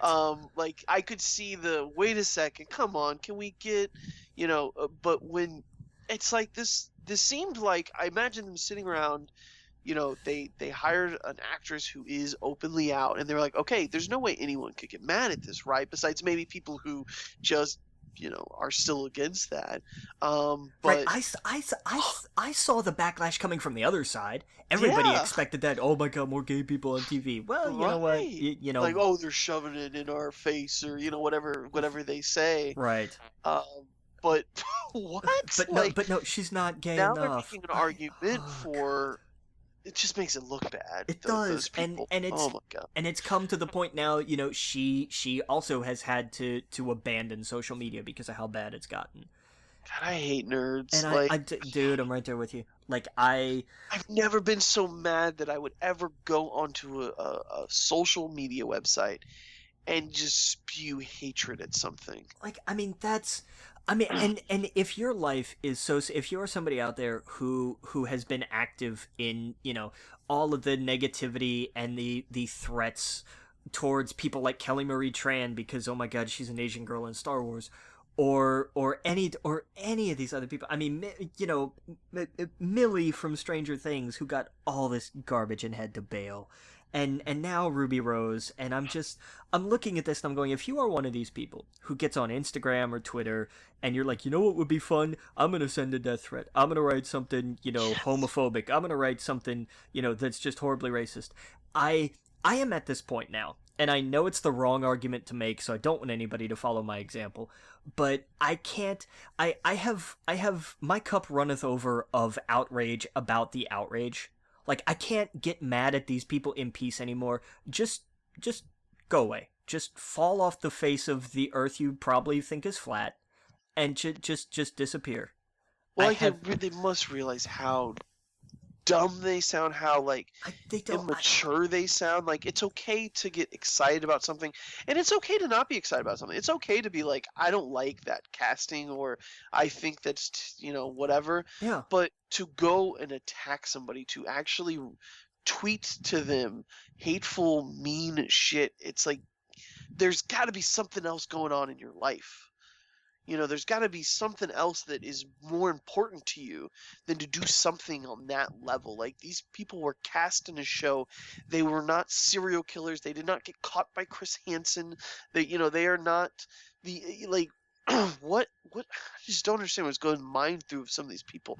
Is there literally nothing else going on in your life? There's nothing to get mad at, nothing to get stressed out about, nothing for your time and your energy to be devoted to where you are on a forum or on some sort of Twitter account or whatever, spewing just gross, toxic shit. What are you doing? It just makes no sense to me. It makes zero sense to me. I feel, man, it sucks these people have to completely just all right, well, I'm out. I'm dipping off of social media because people can't act like human beings. Yeah. Man, it's just sad. That's terrible. Yeah, and I'm glad I don't understand these people because No, I don't want to be in that mindset where it's like this is I'm a good idea. No, embarrassed. it's just I'm die. Like I embarrassed don't for care. them. Like, we know this thing. They probably have. No, I shouldn't say. They probably don't have their face as their Twitter. It's probably an anime character or some random, frog or something. Or an Like egg. they clearly hide behind some mask, and like that's how they get their rocks off. They literally got nothing else going on. Yeah. Nothing. They're it's sad. It's fucking stupid. We should just remove Twitter and Facebook. Just be I done with it. like there's because it's just so ridiculously toxic. Shut them Like down. Yeah. the problem is this, our generation came up with the internet, and that was, for the longest time, I thought that was great. Like, we should put that on bumper stickers to scare the hell out of politicians. We have we vote, and we have the internet, and we know how to use it. That should have been a rallying cry, and it's true that we know how to use it, but so much of this generation is looking at this and going, we know how to bully, and how many, most of this is women that all of these nerds are scaring away and threatening, and it's like, that's if you ever wanted to prove a stereotype. Yeah, I could take a guess that a lot of these people don't have women in their life. Yeah. Because they wouldn't act like that. That period. are not in the walls of their basement. Yes. Yeah. Exactly. Yeah. It's very clear that there's some sort of their life maybe didn't work out the way they planned. Maybe they don't have too many females in their life, because I can't imagine anyone that does would have that much disregard or disrespect to just spew at them. You know what I mean? Like, there's some sort of inner, I don't know, I'm not a psychologist or anything, but something's not right. They were they were like the rest of us. They were rejected in high school, but unfortunately, they didn't learn to grow up. Yeah, that they're stuck there. They're stuck in that mindset of. They're so mad they didn't have a date to prom, and that was the end of the world. That was where it stopped. And I'm sorry, I get it. In 50 years, with that attitude, you can be president, but it's not. Just stop. You're making life miserable for everybody. Just go away. Just take yourself off Twitter and just vanish. Just be gone. Yeah, focus on shit that matters. Like, I just like that's what I'm saying. Like, these people didn't, they didn't kill children. They didn't create cancer. Like, they literally just got a role in a TV show. And because it's not who you want it to be, you have to be fucking Satan himself. Like, I don't get it. This is the other thing. That's, you hit the nail on the head. These are actors on a media representation of something completely fictional. Yeah. This is something on the grand scheme of things, really, none of this matters. This show doesn't really matter. Yeah. But, oh man, it just makes me crazy sometimes that, I mean, this should be all about, fans should be fans, not assholes. Yeah. Like, that's, oh god. Well, I saw in one of the groups I'm in today, someone, they posted an article, and maybe this is in the news, maybe it's not. Ewan McGregor basically says there's no plans right now for an Obi-Wan movie starring him. Now, obviously, he could be, just saying that because Disney, has told him to say that. But maybe there isn't an Obi-Wan Kenobi movie planned. Maybe it's a TV show. Maybe there's not anything. And the person was just like, I can't believe Disney. Oh, God. This is them not listening to the fans. We want 3 Obi-Wan Kenobi films. We want a Fett film, and we want KOTOR. Listen to your fans. These are the films we will flock to, and I'm not kidding you. Every message was like, Why the fuck do we want an Obi-Wan Kenobi movie? Another person was like, speak for yourself. I don't want any of these films. I'd rather have something new. And then like, I guess my point is, in all the comments, it was very telling that not everybody wanted the same thing. Some people did want they wanted a Jango Fett movie. They didn't want a Boba Fett movie. Some people wanted something new, not something old. Some people was like, a KOTOR? Are you kidding me? I would not want that, because that's just so much. They were like, that's just so much shit that that would have to be brought into it. I don't know, but basically, most of the comments were people contradicting what he says, and it's very telling, because it's like, dude, just because Disney didn't do and align with your thinking doesn't mean that they're not listening to people, and acting like a fanboy demanding shit, like, it just looks sad. Yeah. Think about it. Maybe Disney is listening to the fans, because if you look at just this little group of maybe like 50 people that commented, almost everyone said something different. And that's probably what Disney is getting. I don't think it's so cut and dry that everybody wants to see a Boba Fett film, or everyone wants to see an Obi-Wan Kenobi film. I'm sure a lot of people do. But it was very telling in the comment section that, like, no, not everybody wants what you want. And we should watch what they put out, and if we like it, we don't like it, speak with your dollar. Yeah. But don't demand shit. Like, that's what, it's cringy when I see shit like that. Like, we demand this, and you should listen to your fans. It's like, dude, I don't know. I just see shit like that, and I'm just like, the fuck? What are you thinking? Like, did you read this before you posted it?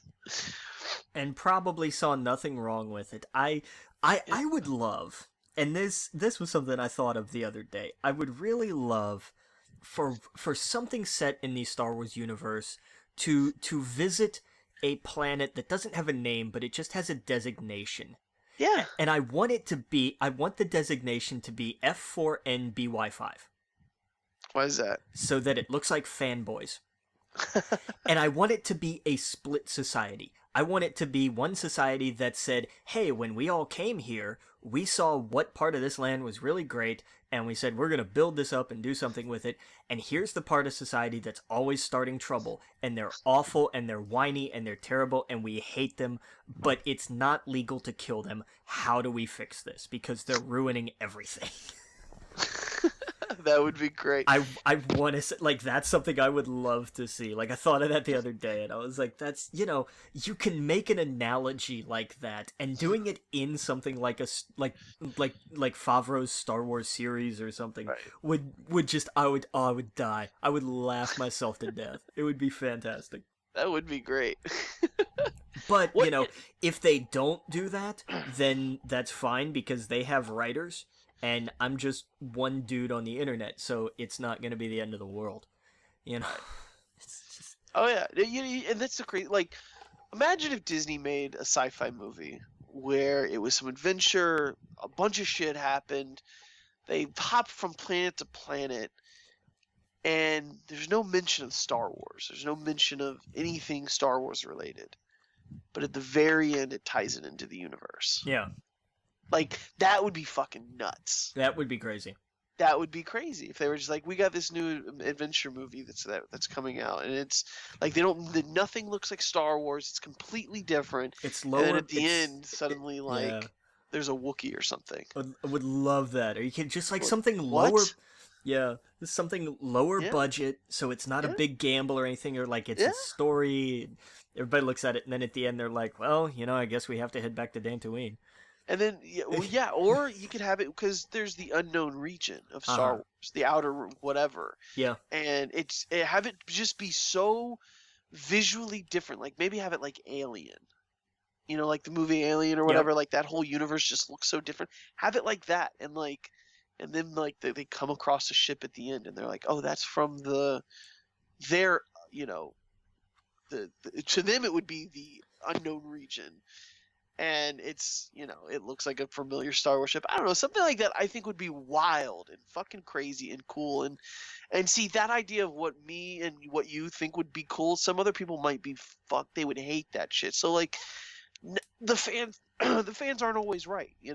They're not going to always know what they want. What was the Steve Jobs quote? Like, don't give them what they want, give them what they don't think they want, or whatever. Like, you know it. You gotta, I don't know. You can't always bend the knee to the fans because fucking A, there's so many of them. Yeah. You're never not gonna please everybody. So I don't know. I see shit like that and I'm like, come on, buddy.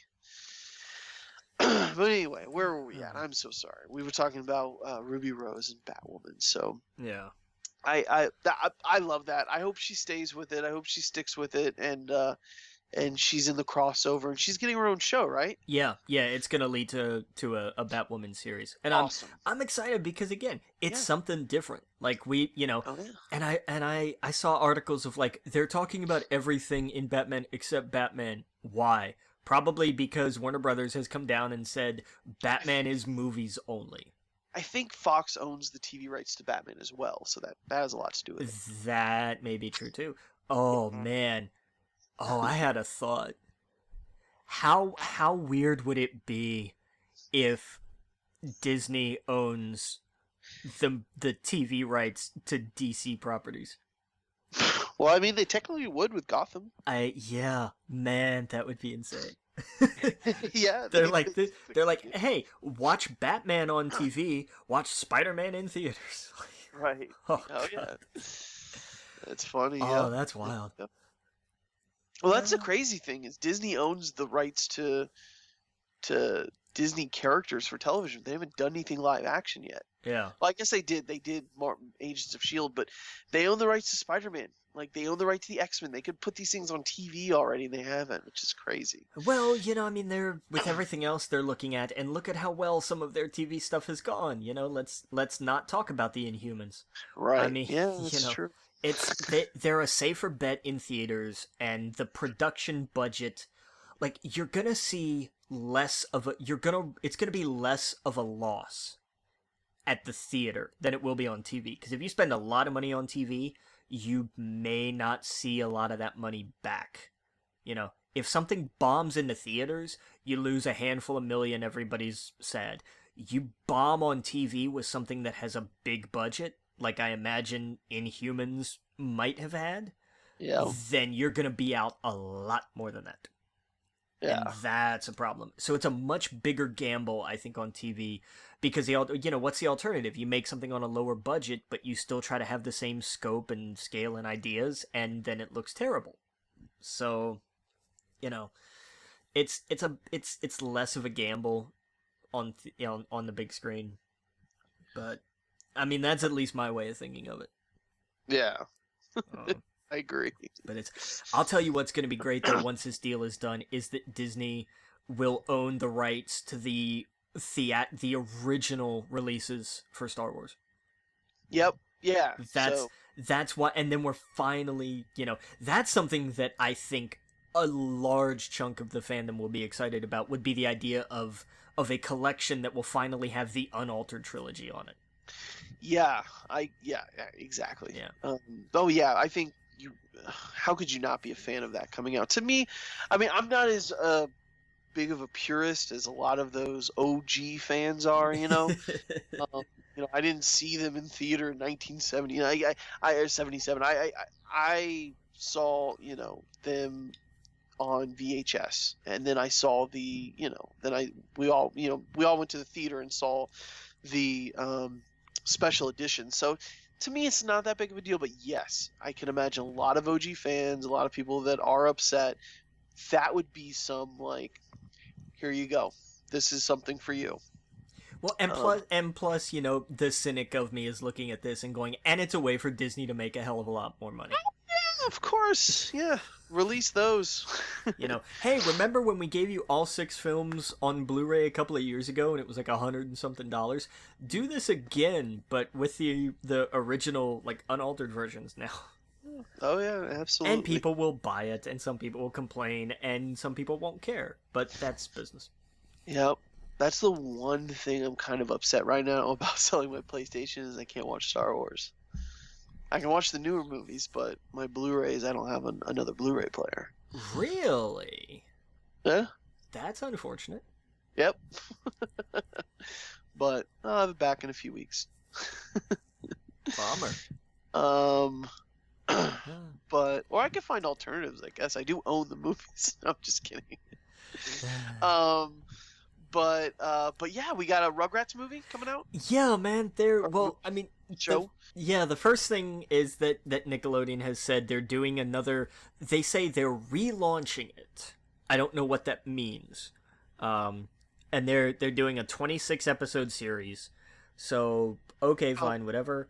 My new favorite thing is watching nerds lose, and I love. Believe me, we're geeks. We all are here. But my new favorite thing is watching geeks lose their fucking minds over these fake, like, this is what the new Rugrats show will look like. Yeah. Or the real one, that's the new Ninja Turtles. I remember when that was posted, and I was like, oh, that looks bad for like the new Ninja Turtle designs. Uh-huh. But that's as far as I went. Like mentally, I was like, oh, that looks like shit. But to see on these Facebook groups, these people like talk about their childhood being ruined. God, just if I'm gonna put this out there to anybody. If somebody looks at something like this and says, "Oh my God, now my childhood's ruined," you have my permission to smack them as hard as you possibly can. Forehand, backhand, grab somebody's medieval gauntlet and just crack them with it. I don't care. It's like you want to take these people and go, well, maybe you don't have a child, but if you did, it's for them. Like, yes, it's 2018 and things are gonna look different. Michelangelo is gonna look fucking weird as a new character. The He-Man show looks, it has that weird animation that a lot of other shows have. But whatever, maybe it's funny. Maybe kids are gonna love it. Who gives a shit? Like, you are 30, however years old. Like, I understand being into animation, especially at this age. I love animation. Don't get me wrong, and I'm not trying to put it down in any way, but it's a children's show. Yeah. At the end of the day, like, it's not made for you. It's okay that you enjoy it. It's okay that you get excitement out of it and you love it and you want to sit down and watch it, but it is not made for you. It is made for children. And so to get so upset over the animation choices, it's like, come on. There are so many other shows out there that do have better animation, especially in like anime. And I know that's not everyone's cup of tea, but there are some beautiful animation out there, like I said, especially in anime. So it just baffles me that people are saying their childhood is ruined. It's not ruined. You can go watch every episode of, X-Men the Animated Series or Batman the Animated Series or any of these things that we grew up with if you think that was the pinnacle of animation. But, go watch the new Clone Wars shit. Looks fucking amazing. But to lose your mind over fucking what the Ninja Turtles look like now, it's not like we don't have a treasure trove of stuff that you can go watch. And let's be honest here, I think people also have rose-tinted glasses because the animation for the 80s Ninja Turtles wasn't that good either. Not particularly, no. And that's the thing. People remember these with nostalgia, and they're like, it was the greatest thing ever. And that's not always true. It's very rarely true at all. But, that's the thing. You form emotional bonds with this stuff, so let your kid do the same. Yeah. This is not made for you. This is made for them. Just like Batman the Animated Series was not made for our parents. It was made for us. Yeah, just like the exactly. Just like Teen Titans Go, that is the best example. When the movie was being announced, and I saw people on these forums they lost their shit. How could this happen? How are they making a Teen Titans Go movie over what was it? There was a Teen Titans show before that, right? The original Teen Titans, yeah. The original Teen Titans. That was the more mature Teen Titans. And it's like, and I saw the trailer for Teen Titans Go, and I was like, this looks fucking great. Like, I'm sorry, that kind of self-awareness that they had, where it's like everybody shows up as Wonder Woman, and they're like, what are you doing? It's like, everybody likes Wonder Woman right now. I was like, that's funny. I don't care. That's funny. And because I was, as much as we know about Teen Titans, obviously we big fans of, I've read the comics and stuff. But I never really watched the cartoon. I never watched the one before it, so I was kind of an outsider listening to all this and reading all of this, and I thought, good Lord, is it like, I hope I didn't sound like this at some point talking about the X-Men and shit, because I'm sure I did. But it's so like, it made me very self-aware, if that makes sense. It made me go like, oh shit, Yeah. I hope I did not sound like this, because this sounds sad and fucking dumb, and and it's a it was just funny to kind of be an outsider, to go, why are these people losing their minds? Because this looks great, this looks fun, and this looks, it doesn't look like it's gonna teach anybody anything, but it looks like it's gonna be hilarious. And I heard it was great. So it's just, I don't know, that kind of stuff's funny to me. I always look at things this way. When people say things like, "Oh, well, Teen Titans, like, it tackled all this stuff," and that's true. But remember, it ran for a lot of episodes. I don't have the count in front of me, but it wasn't like they packed all this emotion and maturity into one episode. Right. And I'll give you a great example, and it's Justice League. Justice League was about the animated versions of these characters, and sometimes the adventures were silly and strange and weird, and they made no sense. But one time, Batman sat down on a swing next to a girl who was going to destroy, I think, all of reality unless he killed her. And there was this really great emotional moment and scene, and it showcased his humanity and how much he cared for a child. And like, when he came back to whatever, like, I think had to come back through a portal or something to the rest of the Justice League, and they all just kind of looked at him, and nobody really mentioned it or said anything about anything, and you're just kind of left to wonder what exactly happened. It's a big, powerful, emotional moment, but that was one moment in an entire series, some of which included, Hawkgirl making a sex joke about the Flash. Like, I mean, right. These things happen, yes, and they are parts of this show, but they're not the entire show. So get over it. Yeah, exactly. And that's the thing, is to be that upset before something even comes out. Like, I don't get it. Yeah. I don't get it. So, like, back to what we were talking about, this Rugrats thing, like, and that's the thing, is like, now it's kind of a joke on the internet. Like, it's a meme now that people will release fake artwork for something and be like, can you believe what they're doing with blah blah blah? And these nerds are just losing their shit. So whatever the Rugrats look like for this relaunch, I'm sure it will be different. Relax, people. Like, it, just see what it is. Have your kids watch it, or you watch it, enjoy it. It's like, I don't know. I guess I'm at a point where, like, anything that I see now, I'm like, let's see what it's like. Let's watch it first and then be a judge. It might look terrible. The animation might look like trash or not be what I'm into, but who knows? Maybe it's got funny writing. Maybe it, whatever. But yeah, so I don't know. There was a point in time where all of animation looked like, G.I. Joe. So, like, let's not act like this is the first time in history where things have a certain look or looks off. You know what I mean? Like, exactly. I guess that was the thing with the He-Man, where it was like, the He-Man looks like the Gumball show and all these other shows, and it's like, well, yeah, animation kind of, that's like a running thing, is that almost like every generation there is a certain look. Remember X-Men the Animated Series looked like kind of looked like Batman. Batman was very stylish though, but it looked like Spider-Man, you know what I mean? It looked like all these other shows. So let's just take a step back, take a breather, let's see what it's like. Yeah, I mean, Pokemon, for example, Pokemon just went through a big change. Yeah, it did. And people flipped out, and it to me, the faces look weird and stuff in the animation, but the animation itself looks way better. They're able to do so much more, because I've been watching the Alolan stuff, and the animation looks way better. I guess seeing it in stills, I'm like, whoa, Ash looks weird, but seeing it in motion, the animation took definitely a step up. Nice. which is what needs to happen. That show's been on forever too. I mean, God, how many seasons has that been? 20 some at least. 20 seasons. At 20 seasons. There's people listening to this right now that aren't even that old. no, there. Yeah.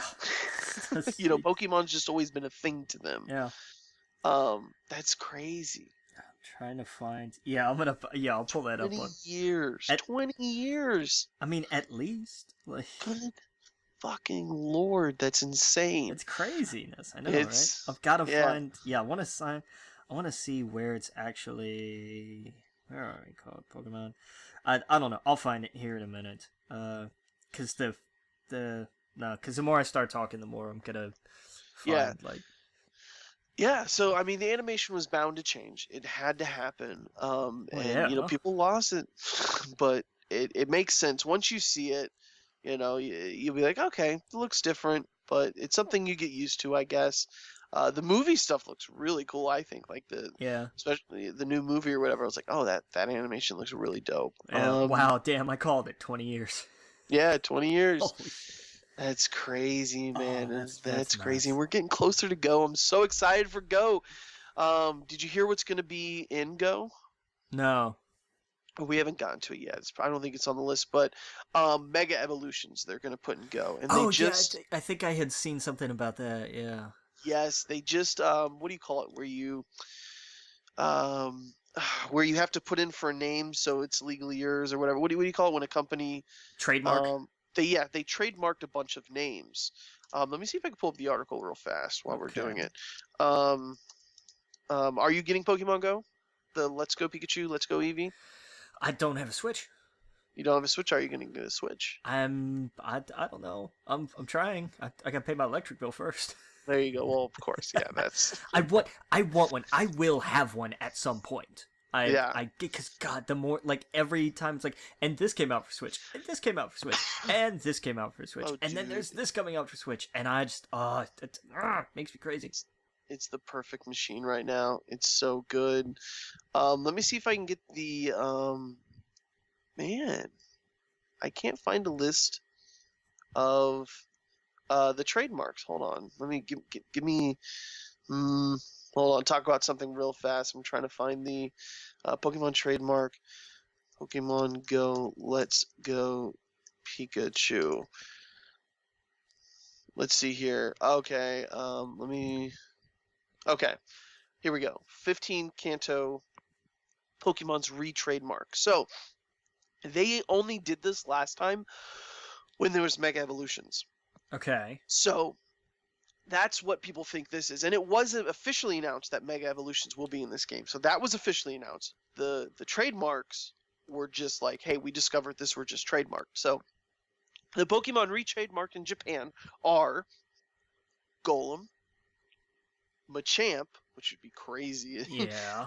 Raichu, which means now it has an Alolan form and would have a Mega Evolution. Oh, I want a Mega Raichu. Yes. Jinx. Interesting. Yeah, because they pretty much killed off Jinx for a few generations there. Well, Yes, so hopefully they make it him or her or whatever way more interesting. If it's not Nicki Minaj, I'm gonna be disappointed.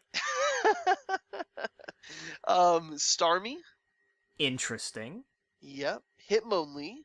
Okay. Was there a Hitmonchan? Yeah, there we go. Now we're talking. Hitmontop. Okay. The third one. Yeah, it was the baby. Interesting. Yeah. Arbok. Okay. Ooh. Which makes sense. Yeah, that could be neat. Wheezing. Of course, yeah. Persian. Curious.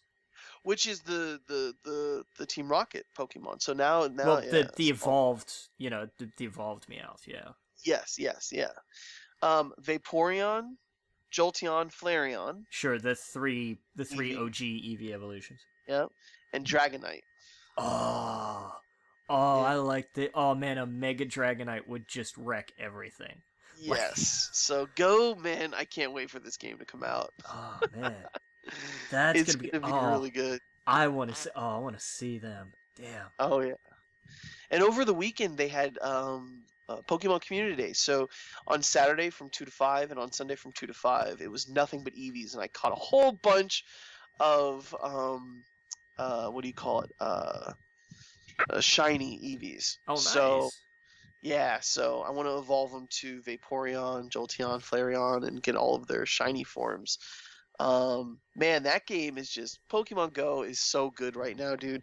They're gonna be doing Generation 4 extremely soon.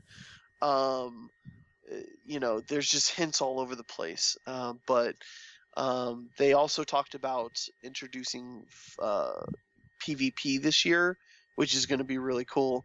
Now that they got the trading up and you get a bunch of XP and shit for trading, and now there are lucky Pokemon. So if you trade Pokemon, let's say me and you trade, there's a chance of it becoming lucky. When it becomes lucky, it costs half the stuff you need to evolve it, to level it up, and all this Right. other sorts of stuff, and it boosts its stats. So it's all chance, it's all random, it's all luck, basically. Sure. So when you trade a Pokemon, there's a chance that that happens, and it gets like a special, like background design and all this crazy stupid shit that Pokemon Go people fucking love, because it's like, here is another layer of something to obsess over and to collect. Yeah. And, if it wasn't enough that you needed to collect them all, you also needed to collect their shinies. You also needed to collect maybe the special edition celebration Pikachu with a million different hats. But now you have the lucky forms of them. So it's just, man, I fucking love that game. And now it's all tied into this Pokemon Let's Go, so you can transfer it over from Go to this game. So that's going to be cool. Very neat.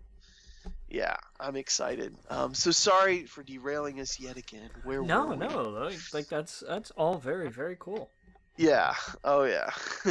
But we were talking about the live action, or no, it was the 26 episodes for Rugrats, and then we were talking about a hybrid live action CGI film also in development for Rugrats. Yeah, 'cause sure, why not? I, How would that work? the babies would have to be CGI. Yeah, I guess the babies would be CGI. That makes sense.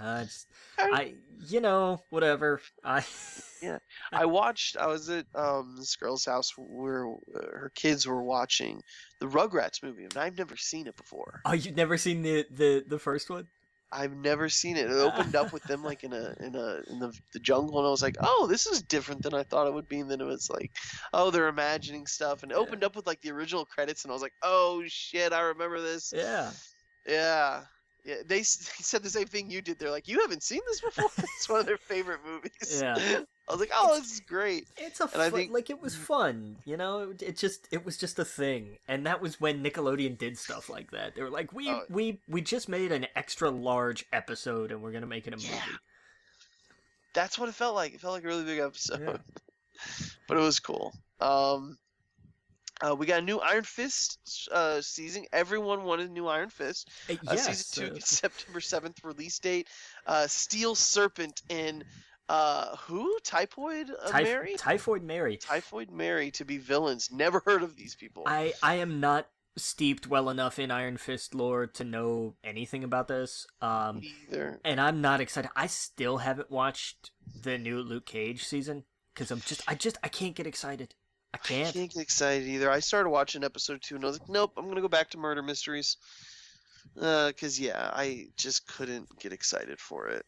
They needed to put Iron Fist and Luke Cage together, so at least it would be terrible 13 episodes and not 2 seasons, you know? Yeah, fair. And that's what really sucks, because the first half of the first season of Luke Cage was awesome. Yeah. It was so good, and then it kind of fell off that second half. And then to hear, because nobody likes the new season. I have not heard anything good about the new season, which is very sad. Yeah. But I know that the second season of The Punisher, I think, just wrapped filming. Yeah. So yes. That I'm looking forward to, and I really hope that doesn't disappoint too. Because I liked the first season. I liked that story, and I think they told it really well. Mm-hmm. And I don't know. I know I can't wait to get season 3 of Daredevil because it's time. It's past time. Oh yeah. But Welcome back, Frank. Can't wait for that. yeah. Yeah, I agree. Yeah, Daredevil needs to come back because that was great. I don't even know how the end of the Defenders ended. That's how much I'm like, meh, all of this. They all, I don't mind spoiling it if you don't That's mind. fine. Yeah. They all kind of went off and did their own thing. Matt woke up in a convent. What? Yeah. Because he was all busted up and hurt and everything. Or am I am I confusing that with the end of season 2?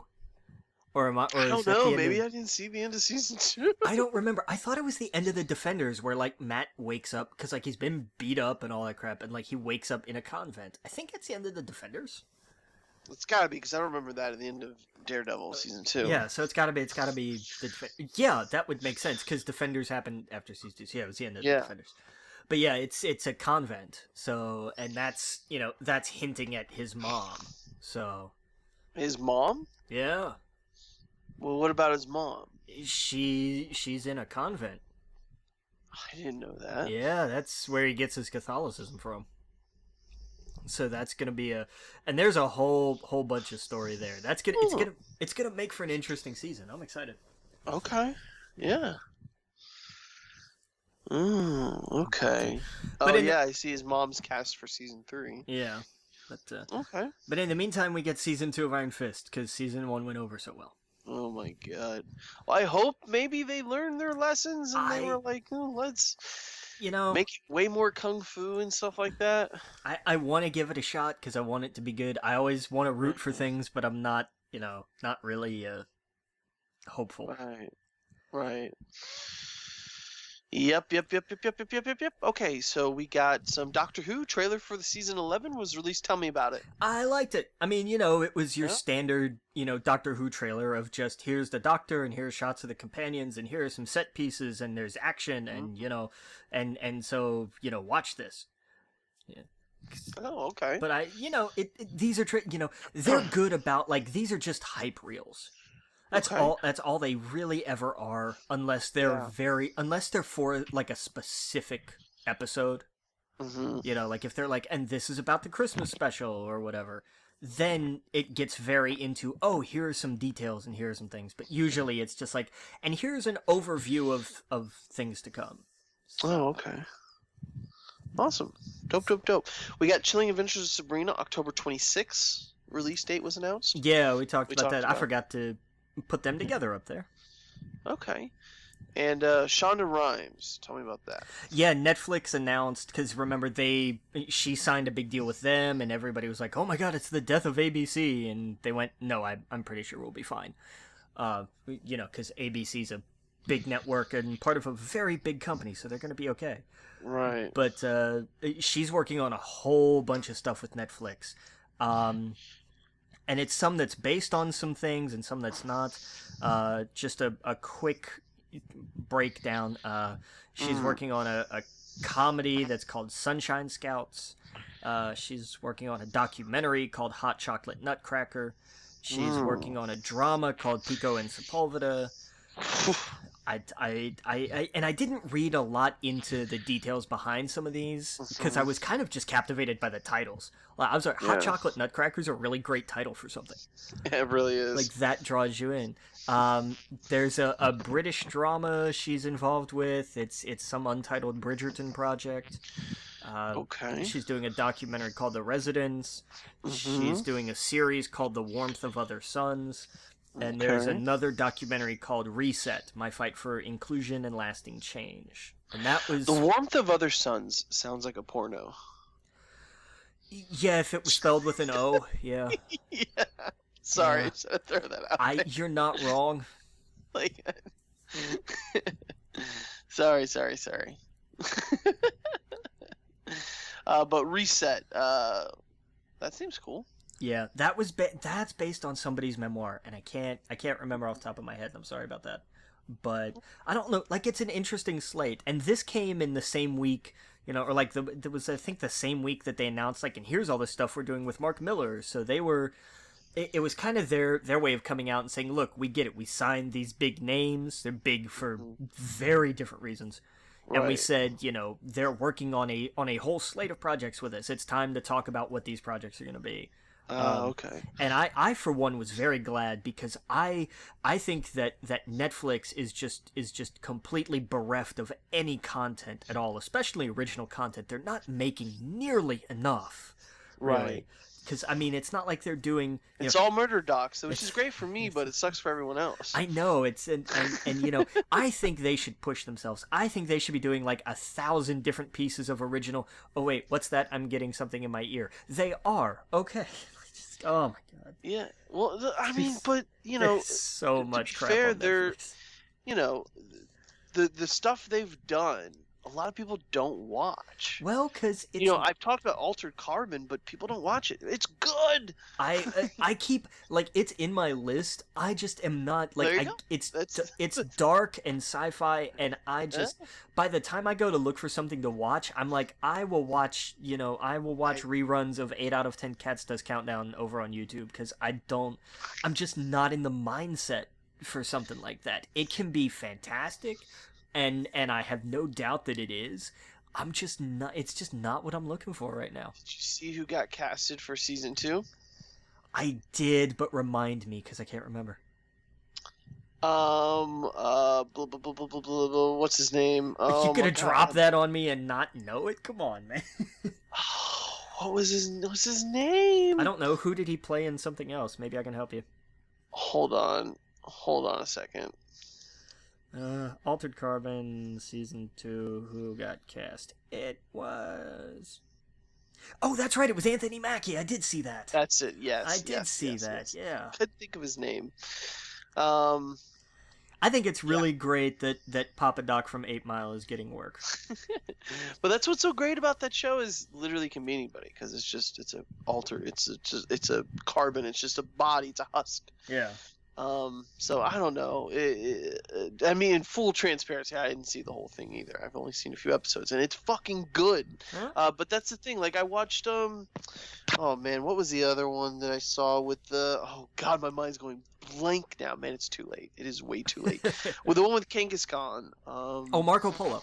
Marco Polo. No one watched it, but it's so good. So I hear you. I think Netflix is probably maybe reeling it in a little bit. Didn't they spend a shitload of money? Aren't they in debt? Well, in no small part thanks to Marco Polo, because it was expensive as hell. Yeah. So I mean, maybe they're taking a step back when it comes to. They still have a ton of original content. They just have Orange Is the New Black season came out. They're doing some things, but I'll tell you what I did watch. I watched the first couple episodes of Insatiable, just to see if it's the god-awful, disgusting train wreck that a lot of people say it is. And it absolutely is, so stay away from it, because it's terrible. I've never heard of it. The premise is that a fat girl comes back to school one fall, and she's really pretty, so she's going to get back at people by winning a beauty pageant, from what I can gather. Ooh, and it's every stereotype. Every character that's in that is a stereotype, but it's not. It's like they thought, the idea of we can take stereotypes, and they stop there. Instead of saying, if we try to subvert stereotypes, it could be funny, or if we try to comedically hyper exaggerate stereotypes, sometimes that can work. They just went with, what's funny? Stereotypes. And it just stopped there, and it's awful. It is just terrible. Did you ever see The Crown?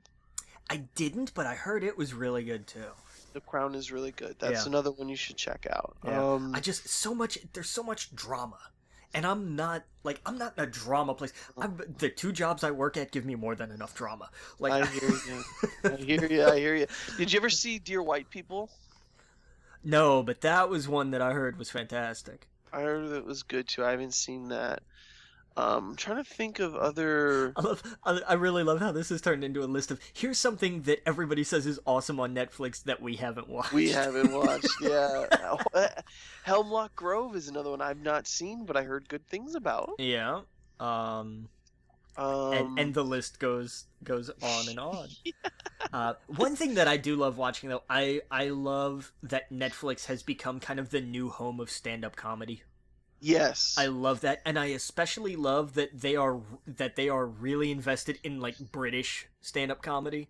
Yes. Oh, yeah. James Acaster has a 4 special series on there that is just beautiful. Oh, yeah. It's fantastic. They have John Mulaney has his new special up on there, and it's, oh my god, I cried. I laughed so hard during some of that. I just cried. Yeah. Oh, yeah, that's a good one.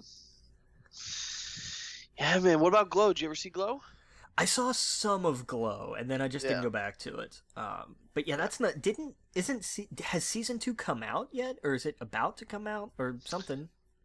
Yeah. I think it did come out. Yes. You know what I want to see? You don't like anime, do you? Not particularly. I heard that the Devilman Crybaby. So it's a funny name.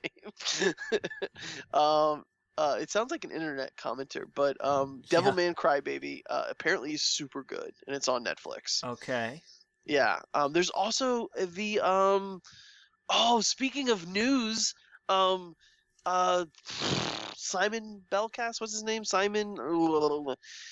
God, what's that video game? Castlevania. Did you see the Castlevania anime? Yeah, I didn't. But I heard it's got a season 2. Yeah, that's on Netflix. That's another thing.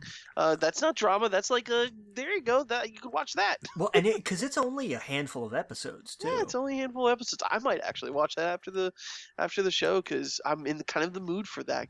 But I hear you, man. I could not agree with you more. That even though something sounds great, you have to be in the mood for it, or it's not going to be interesting. It's not going to something you're going to want to sit down and dive into. I totally understand. Like I get in moods. Like the last few months, I've been in.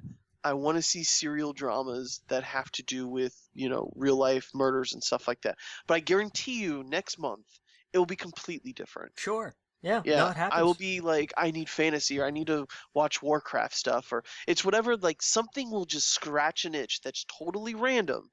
And then I'll be like, I need to find everything to do with this or something around it. Yeah. And yeah, absolutely. I'll get in those moods where it's something. Sometimes it's Star Wars, sometimes it's Warcraft. Like I kind of want to see this Castlevania thing because did you see the new characters for Smash? Did we talk about that last week? I forgot. No, we hadn't gotten it because I don't think we didn't get that far last week. Yeah. Oh, okay. But yeah, they had some of them are in this now. Yeah. New characters. I forget, like, off the top of my head who all was because they announced a couple of other new ones, too, didn't they?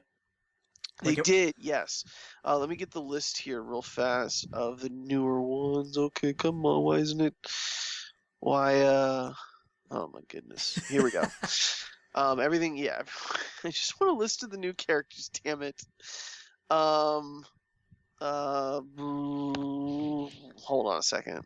I just wonder, are we gonna get Ghost Luigi? Like, yeah. That was just wrong. That was so wrong. Yes. Like, they killed Luigi. Yeah, I wonder if I hope we get ghost characters of a lot of the main characters. Isn't there an echo version of them? Yeah, there is like a spirits mode, right? Oh, there's a spirits mode. Yeah, I think that was the thing they teased at because I only saw bits and pieces of that direct. Okay. What do we have? Okay, hang on.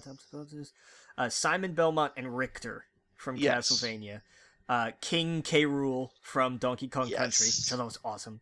Yes. Chrom from Fire Emblem, and we're gonna get Dark Samus too. Yes, and she's like an echo character where it's like it's more than a skin, but it's like the same, pretty much the same move cast, maybe some differences, but it's it's kind of like how Daisy and then the Princess Peach. It's very similar characters, so they made them echo characters. Yeah.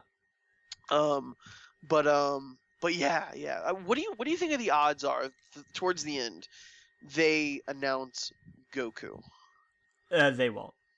No, you don't think so? He's like the. Well, why do you say they won't? Because the company who owns Goku, the rights to video games, is the same company who does Smash. Like There's no No. rights issue. Really? There's no rights issue. Absolutely not. Yeah. Oh yeah, it is by Bandai Namco. How about that? Yep. There's zero rights issue. They could totally put it in there without a problem now. Nah, it'll never happen. I think that you say never happened, but look who we have Pac-Man, Mario, we have Snake. what's his face from Snake from Metal Gear, we have Sonic the Hedgehog. Never say never with Smash Brothers. I'll tell you why. Because they decided we needed Wii Fit Trainer before we needed some of these other characters. So I'm saying it'll never happen. But Goku has a legacy with Nintendo. He's been on every system. True. Like I can't. It would fit more than a lot of other characters. I agree. I absolutely agree with you. And then you could totally just do an Echo with Vegeta. Like I could totally see this happening. But I think they're holding it close. They're holding that one as the probably one of the last big reveals because he's the holdout. They've put everyone else that most people wanted in the game. I saw that Knuckles is an assist trophy. Yeah. I'm shocked that he's not in the game as a fighter. Yeah, well, neither is Waluigi, but what are you gonna do? Yeah, but we have one Sonic character. Like you would think they would have someone else. Knuckles of anyone. He's got Knuckles on his hands. I don't know. I mean, Knuckles would make sense as a fighter because that's what he does. He punches people. Yeah. All right. Well, anyway, let's get back to it. Where were we? HBO has ordered a new sci-fi series from Joss Whedon. It's called The Nevers. What's that about? No idea. Okay. I just know it's a sci-fi series. All right. Cool. I would definitely watch that. It's sci-fi. It's Joss Whedon. I'm in. Yeah. All right, let's get into some game news, even though we talked about some games. What are some of the games for Gold in August? Yeah, games for Gold. The main ones that you're going to get this month are Forza Horizon 2, not 3, but the one before that. Okay. For Xbox One, it's good all month. And then For Honor is actually going to be a game for Gold starting tomorrow? Yeah, tomorrow. Starting the 16th. It's the one that runs through the halves of the month. So it's from August 16th to September 15th. You can get For Honor for free. Okay. The backwards compatible games, if you run very quickly, you can still get Dead Space 3. It was available from the 1st through the 15th. But if you miss it, don't despair, because Disney Epic Mickey 2, The Power of 2, is the one for the second half of August, and that was actually fairly enjoyable. They need to make more Mickey Mouse games. They tried that, and they didn't really sell, so they stopped doing that. They should totally put Epic Mickey in Smash Brothers. That's a character that would blow people's socks off. I'll tell you what, that's not a terrible idea. Yeah. That would freak people out. I mean, imagine, you start putting... we had... Because, Mickey's biggest game before this really was Castle of Illusion. Like, oh yeah, Mickey can do a platformer. Imagine putting him in a fighting game. The next thing they'll do is put him in something weird, like something Square makes or something. Could you imagine Mickey in like an RPG or something? Like, it would be insane. But man, I mean, Mickey goes back all the way into the OG Nintendo. I think Mickey goes back before that. Oh yeah, he goes back before that because he was on their what do you call it? Their Game and Watch things. Yeah. Yeah, like that would be interesting. I'll tell you what, if they announce that, I'm pretty sure very few people would have seen that coming aside from you. So besides me, yeah, no, that'd be a fucking character to get. We got some PS Plus games in August. I say that with a question mark. Yeah. Well, for a while there, we weren't sure because the first Wednesday of August came and went, and there weren't any. Yeah. But they did announce. They did finally announce them. And the one that's Dead by Daylight or Dead by Daylight. I don't know if that's a typo or not on my part, which is how much I know about the game. Yeah. But that's one. The other one is Mafia 3, which is a good get. Mm-hmm. If you're somebody who's like, I need that like kind of because the story for Mafia 3 was fantastic. Yes. And the gameplay elements and everything, of course, for something like that are up to scratch. But the story for Mafia 3 was great. Mm-hmm. The PS3 titles, Bound by Flame and Serious Sam 3, the BFE. And the PS Vita cross-buys are Draw Slasher and Space Hulk. And they did a PSVR game this month, and I think they're going to start... I think that's going to be a more common thing now. Because they made like a special announcement. They were like, and we're doing a VR game this month, and it's Here They Lie. And I'm thinking that eventually it's just going to be, you've got your PS4 games, your 3 games, your Vita cross-buys, and then a VR title. Like, it's it's just going to be the lineup. Yeah, that's how it should be. And in a weird but not really unexpected bit of video game news, they announced some more characters for Tekken 7, and the only one that jumped out of me is that Negan is going to be among them. Yes. I'm not sure why the hell not. They've got Bullet Club gear and all kinds of other craziness, so sure. Why not? Yeah. Oh wait, I own Mafia 3. Why haven't I played that? I don't know, man. I played like the first hour and a half. Probably. And then when it opened up, I was like, I'm good. Yeah. Yeah, it's fair. Man. All right. But yeah, all right. So let's see. What else do we got? Well, the Oscars have decided to do something that I am very in favor of, and I'll explain why. They've announced 3 big changes for this year. The first one is they're making what's basically going to be a participation award for some manner of achievement in popular film. They're shooting for a February 9th air date. I did write 2020. I think I meant 2019. I don't remember. Yeah. And they're going to trim the award show down to a 3-hour telecast, which means that some of the awards, like the more technical awards, I would imagine, are going to be announced during commercials. The reason that I am in favor of these things is because it's the only way the Academy learns when they screw up is to do something this stupid. Oh, yeah. Every single one. I don't mind the air date. The February 9th air date is fine. That's the only one that I kind of agree with, because when it's like... And the awards are in like the middle or end of March. It drags award season off. You become an afterthought at that point. Yeah. Instead of the premiere awards show, you're kind of like, oh yeah, and then there's the Oscars at the end of everything. And nobody cares. I like that. That's the only one. But what they've done with the telecast and saying, we're going to trim down some of the awards. We're not going to do somebody up there doing like 2 or 3 awards at once. We're not going to trim some of the montages. We're not going to cut out some of the completely ridiculous crap that we have to begin with.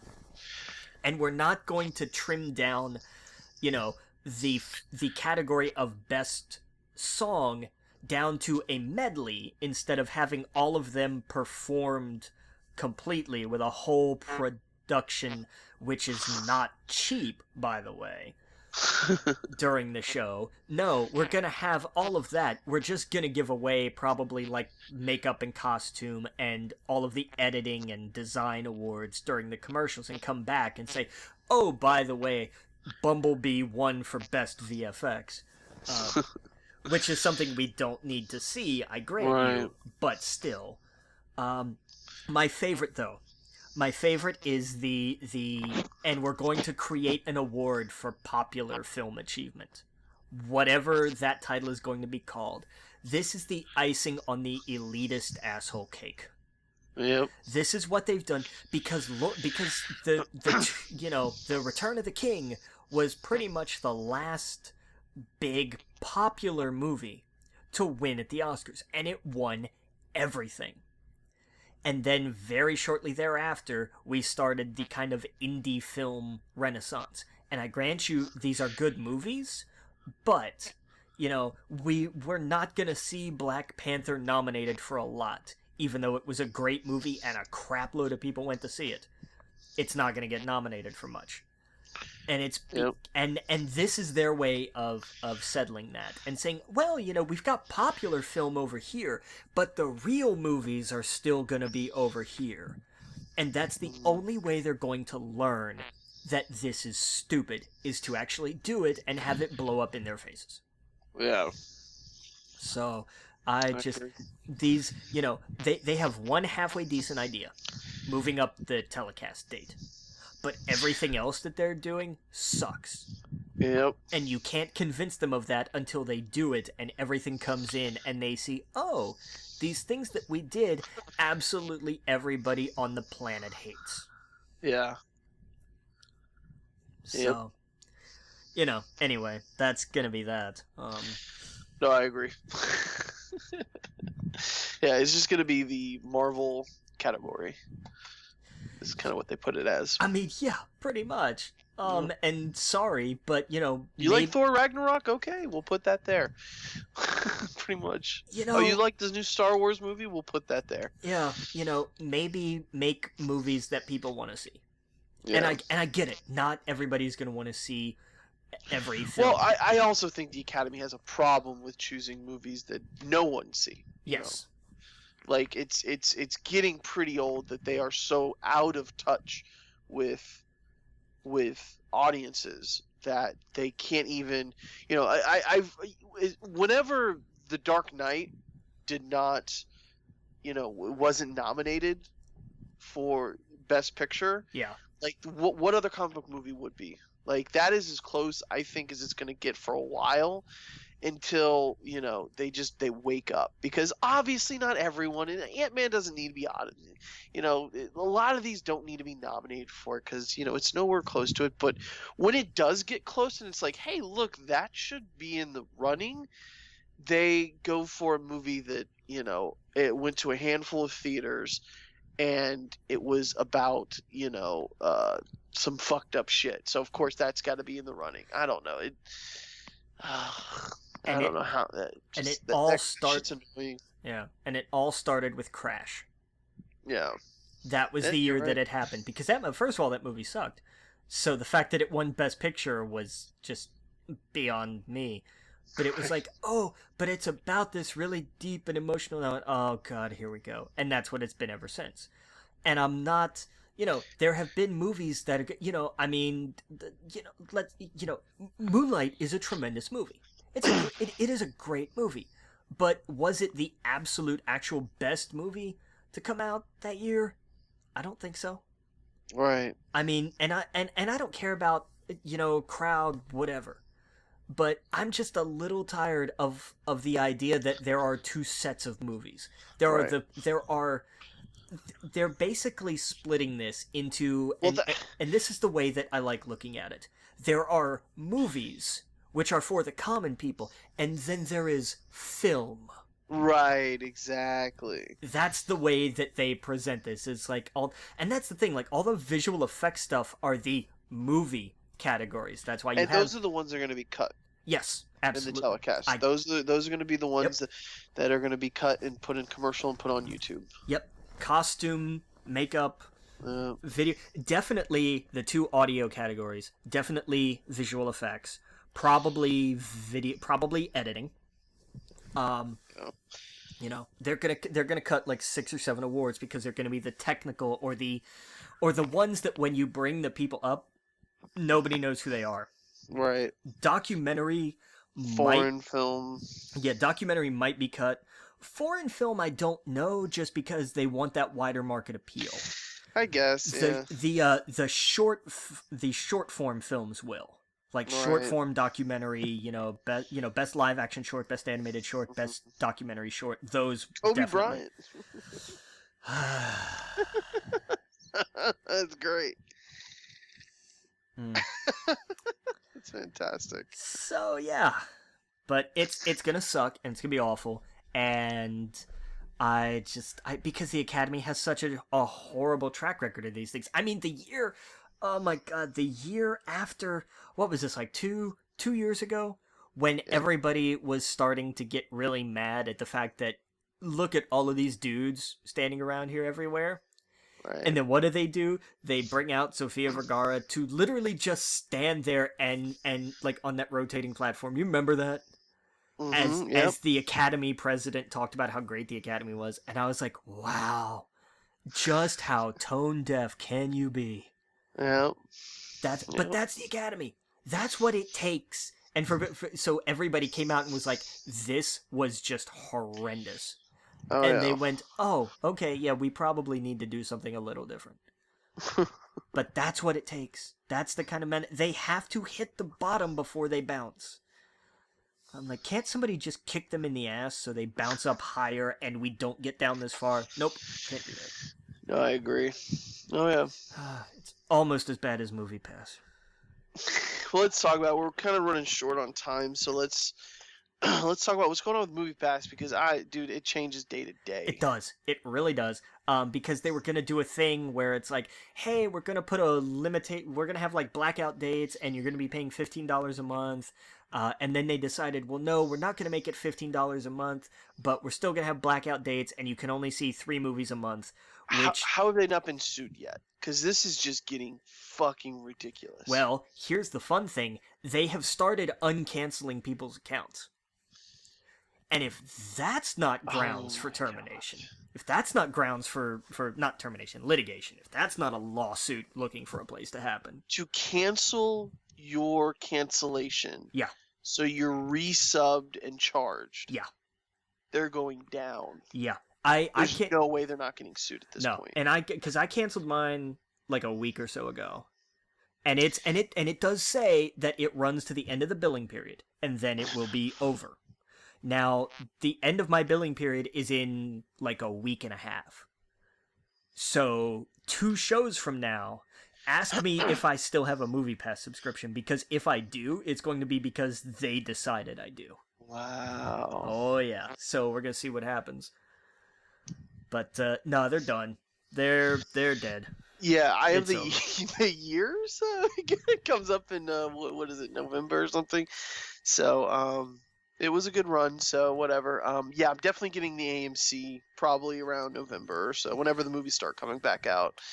I'll sign up for the AMC thing where you got to pay 3 months ahead or whatever. Yeah, and I mean, here's the thing. That's slightly more a month, but you get to see 3 movies a week.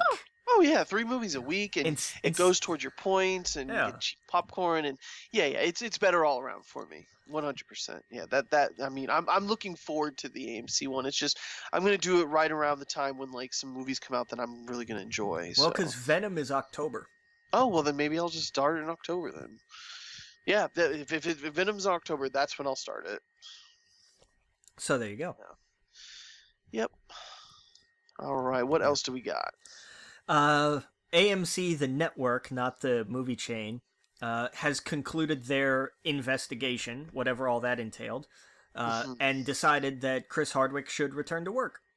I'm curious about this because I want to know what this investigation was. Apparently not much. And to Chloe's defense, she came out and she said that she chose not to participate because her story wasn't about, like, I want him to be fired and have his career ruined. Her story was about, look, there are people out there who are saying all this crap about me, so I'm setting the record straight.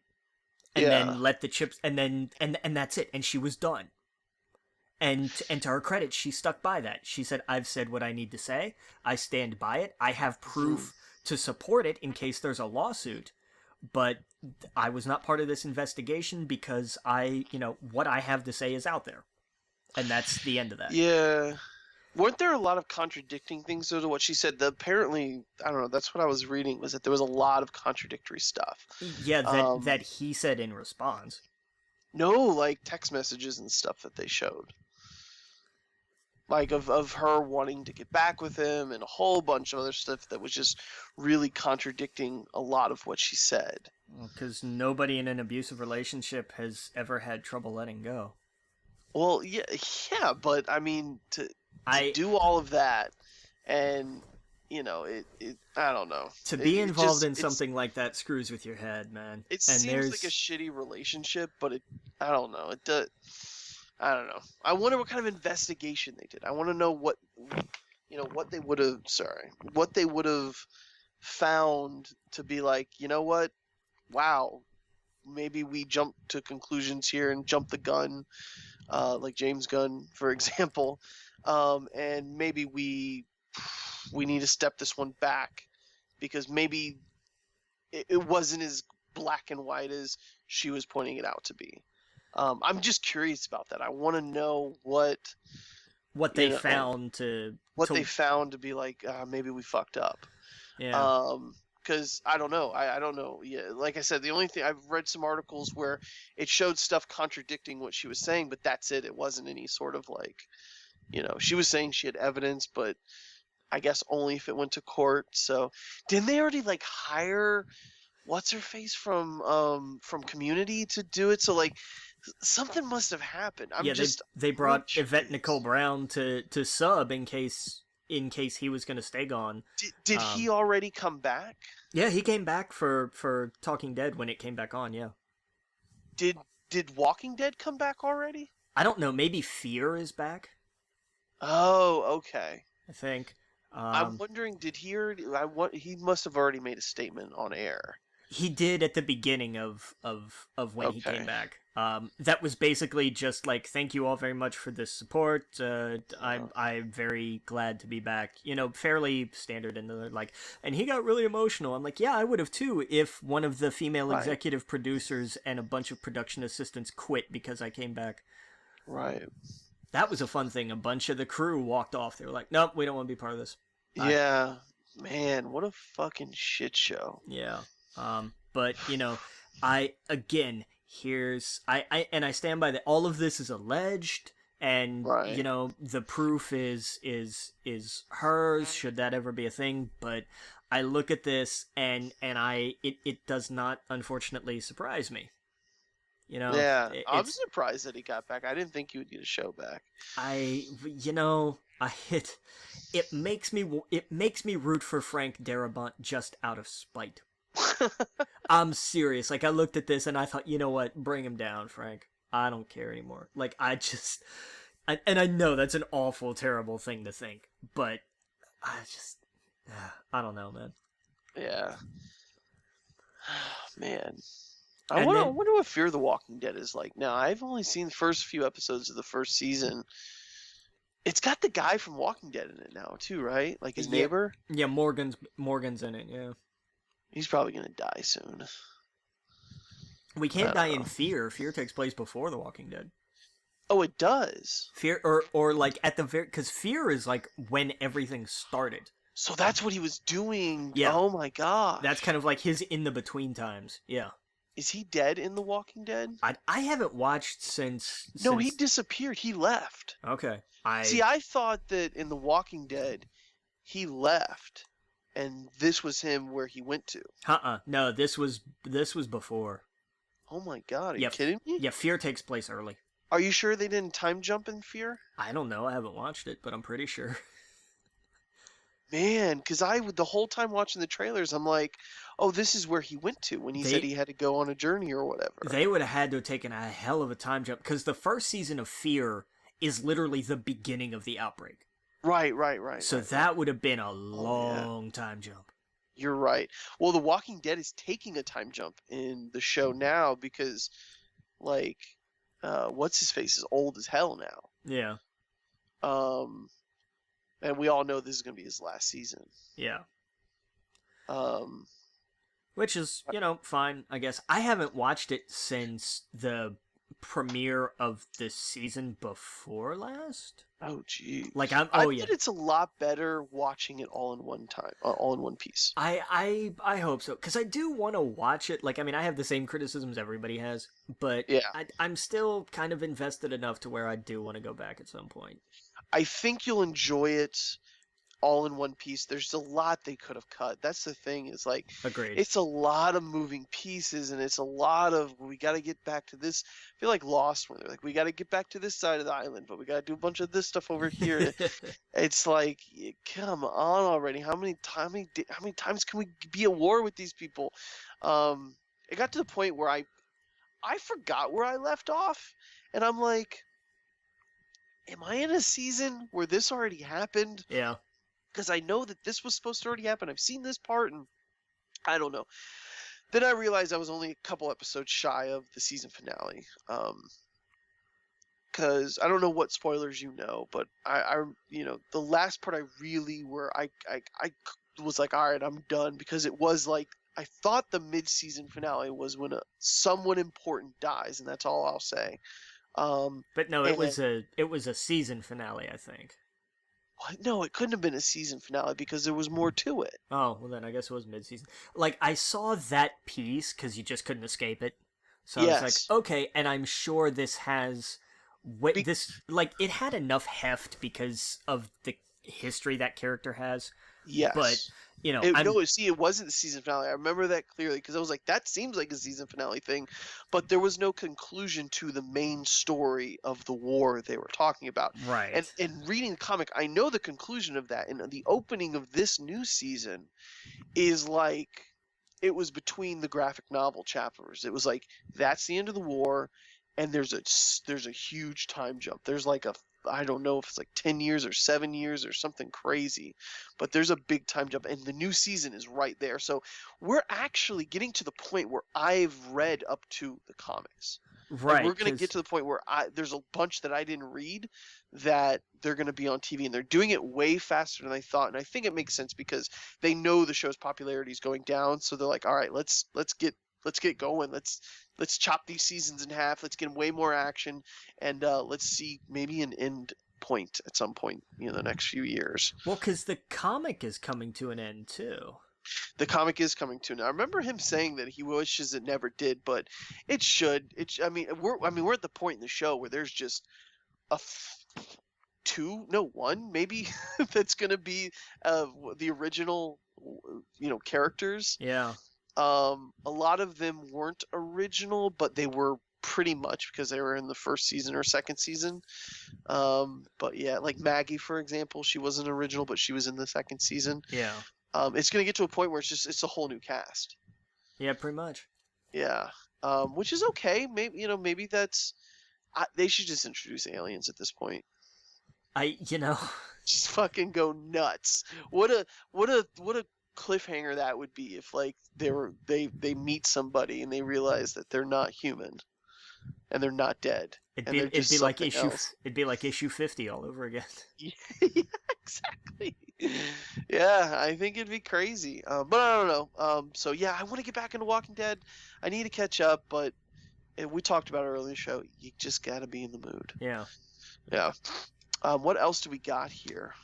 We got news about a couple of Star Wars novels that I'm really excited about. We've got one is called Queen's Shadow, and it's going to be a Padme book. It's going to be like her time between episodes 1 and 2. Ooh, I'm fucking in. I know, right? It's fucking awesome. Well, and especially because it's coming from E.K. Johnston, who did the Ahsoka book. Yes. Which was so good. I have that on my Audible, but I haven't. I've listened to the first few chapters. Nice. I have so many Star Wars books I need to read, listen to, but yeah. Yeah, Ahsoka's really good, but I am crazy excited for this for two reasons. The other one's called Master and Apprentice, and the first reason I'm excited, it's Qui-Gon and Obi-Wan. Yes. The second reason I'm excited, it's Claudia Gray, who did Lost Stars. Yes. I am there. I reread that the other day. That I love that book, and I just tore through it. I actually think I've reread it twice in the last month. Yes. I love the hell out of that book. It's so good. It's ridiculous how good it is. She also did Leia, and there was one more, I think, that she did, and I can't remember it off the top of my head. Leia was also pretty good, but I don't know. Lost Stars to me was just so because it covered the entire trilogy.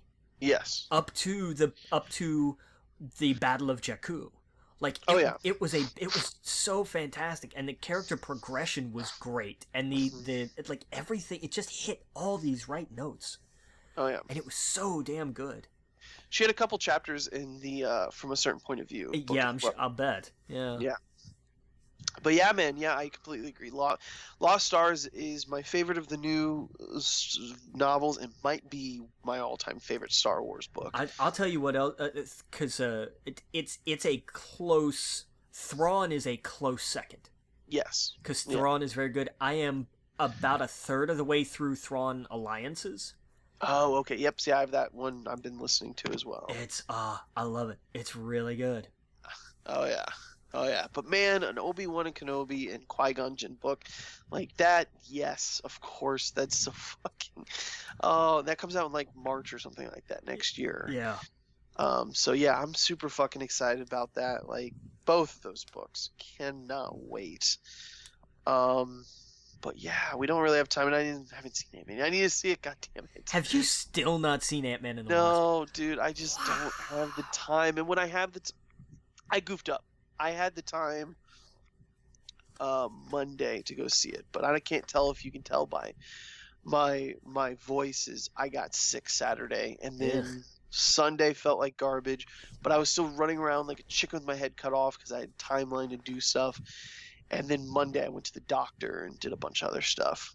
Oh, that's your problem. Never go to the doctor. Yeah, no, it's not bad. I mean, I feel much better now. Like I was able to do the podcast. I can breathe now. My nose is still a little stuffy, but some steroids and Z-Pack, and I got cough syrup and all this other What are you, good CM stuff. Punk now? Yeah, exactly. Well, yeah. Well, hey, what's what happened with that? He's getting sued by Colt Cabana. Punk is allegedly. And wait, what's wrong with the Z-Pack? Sorry, what did I miss? Well, that was one of his. That was like one of his complaints was when he had that staph infection that like all they did was just give him nothing but Z-Packs. They're like, that'll help. That'll fix everything. Yeah, no. When you get a cold, it's great for that, but not for staph infection. But so he and Colt Cabana won their lawsuit. What was it, a month or two ago or whatever it was? Yeah. Apparently, we won. I'm gonna sue you. The way the story goes was that Punk was going to cover Cabana's side of the legal fees. Yeah. And isn't going to. Psych. Yeah. And that's the story, anyway. For legal reasons, I will put it that way. That is the word on the street. Right. So, and that's what Colt Cabana is sticking with. That's his story, and he's sticking to it to the point where he's now suing Punk for the legal fees that Punk said he was going to pay, probably on top of the legal fees that it's going to cost Cabana to sue Punk for the legal fees that Punk said he was going to pay. This whole thing, I'm telling you what's going to be really interesting. All In is in like 2.5 weeks. Okay. And Punk's doing a signing at Pro Wrestling Tees in Chicago the night before the show. The reaction he's going to get is going to be interesting. Yeah. So... I think people are going to cheer him in Chicago no matter what. I don't know, man, because now... He could kill a baby on the street in Chicago. We're going to love him. I don't know. I don't think he has that kind of, He also is a heel. Like, he's going to get the reaction he deserves. No, man, he has always been, like, a god in Chicago in terms of the wrestling scene, and I don't know. Like, this is not heelish. This is, like, straight up, like, just garbage. I agree with you, but I seeing CM Punk in a wrestling ring again in Chicago. Well, he's not going to be in a ring. He's just going to be signing. I'm saying that if he shows up and he is in a match or he appears and he puts one person to sleep, that is the roof's going to blow off the place because I get it. This is shitty what he's doing to them. I totally get that. But it's CM Punk in a wrestling ring again. I don't know. I think because all of this started with Punk coming to Cabana and saying, "Hey, here's my friend's podcast. This is where I'm gonna tell my story." And it now makes him look like an asshole. I completely agree. Yeah, and I think that the difference being that there's lawsuits involved. These are wrestling fans, though. Like, that's all gonna go out the window the second his music hits. I don't know if he has. I don't know if he has it like something like this though. I don't know if it garners. I don't know. I guess we'll see if he does. If that fan base is that loyal to him to look at something like this and say, "No, we're gonna cheer him anyway." I mean, that's the kind of bland, like blind loyalty that gets you elected. So go for it. Knock yourself out. Well, did you hear about the one woman? What is she in Florida? running for office, Oh God, did and you? she lied about her diploma. Yeah, did you see she resigned today? Oh, she was. I Because the thought she first, was like, I'm still going for it. she was on Monday. She was on Monday. She was like, "Oh yeah, I made an error. I made an error in judgment. An error. I'm still like, it was like, now I'm running as a way to show people how to rebound from their mistakes." And then she announced, she sent the cuz this was in my neck of the woods, man. This, Her alternative diploma. her alternative diploma. I wanted to punch somebody, man. I don't I oh my god. Oh my god. But no, she said, because I mean, this was like down in this was down around, like, part of Sarasota was included in this district. And Wow. so she sent an email, or someone from her campaign sent an email to the Herald Tribune down there, and they published it today, saying she was withdrawing from the race. She said, "I made an error in judgment," and I'm like, no, you lied. You You lied. straight up lied about being a college graduate. This is something people can check. Like, Did you hear about also did you hear about Randy Orton? oh, here's the thing. Randy Orton has been an asshole ever since he started. This is not new. Yeah. But now people are taking this seriously, and I've got to be honest, and I'll say this. What he is accused of is behavior that, if he did it now, would absolutely not be tolerated. But back in the day, you can't rewrite the history like this. You can't go back and say, "Oh yeah, he did this thing 6 years ago. We're going to punish him for it now because this makes us look bad." Because Yeah, that's the I mean, only. I want, oh, man, I want the snakes to come out of the closet. I mean, because The here's. skeletons. Well, I guess snakes for Orton, but I want them to come out of the closet with the WWE because, oh my God. But I mean, we already. But I mean, here's the thing, though. We know all of these stories, though. I never heard. I didn't know he put his dick on everyone's shoulder and dipped it in there. Because I guess some other guy, some UFC fighter now, is coming out and saying, "Yeah, that guy used to put his dick in my shoes when I would try to get ready, and he would just keep putting it in there." And like, he has a history of doing this. Well, and I mean, he, like, Oh, he. by the way, we didn't say what he's being accused of real fast is that apparently he would go and meet all the new writers, so every new writer, and he would put his hands in his pants, touch his junk, make him shake his hands. They go, "Oh, you don't want to shake my hands? You're big leaguing me? That's effed up. I should tell Vince and Steph that you won't shake Randy Orton's hand." And so, if they refuse, that's what he would do. So like that's crazy. Like that's That's mild, coming from the guy who used to take a crap in some of the women's gym bags. yeah. Like, Oh wow. See, I didn't know that. oh, but Orton has a history of just. I mean, even for a locker room that has itself a history of what now we look of what looked at the time of was just like hazing and ribbing and seeing just how much a guy could take and whether or not he belonged there, that we look at now as like criminal. Do you think they do anything about him? Do you think he'll be let go? No, Randy Orton, no. No? Not a chance. I think I think partly Really? because of how long ago it was. I think that if this was something, I mean, they just let Enzo Amore go over Enzo- rape allegations that became nothing. but they were at the time. I think that's a big part of it. But these are actual things that happened. I agree. I trust me. I hear everything that you're saying, and I To agree me, with that's you. not fair at all. And I'm not a I fan agree. of Enzo anymore. I think he's he fucked up, and I'm not a fan of his really anymore at all. Yeah. But I can't. How is that even fair? It's When not. this guy actually did stuff. It's not. I absolutely. I agree with you 100%. And That I nothing's don't gonna think happen. that he should get, a pass because of it. I think that, I don't know. Maybe I'm just because I'm not a fan of Randy Orton, so I would less of him would be better.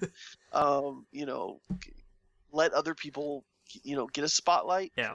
So I don't know. I've never liked Orton. He just always come off as an idiot. And I mean, he has, like, this is not news, really, to anybody who's followed his career, like, behind the scenes. He has a history of just being just a pretty crap person. I didn't know that. But the problem is, this was commonplace in the locker room. This was that kind of behavior just went on, and you just dealt with it. Like, So I how mean, we're only hearing about him? because somebody dug this up from an interview somebody did 6 years ago about it. But like, why? So no one else does this though? Nobody else has complained about it anyway. I Okay. mean, if you want to see, there was, go back to the Royal Rumble 2003 or 2004, where Daniel Puder, who was the Tough Enough winner, came in at like number 3. Eddie Guerrero, Chris Benoit, and Hardcore Holly, when they chopped him in that ring, that Hmm. was an actual physical hazing that was carried out live on pay-per-view.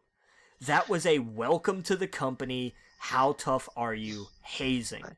But that was the norm. That was the business. That was the locker room. You put up with that crap because otherwise you weren't cut out for it. I'm not Right. saying it's right. I'm just saying this was what happened. This was what Right. it was.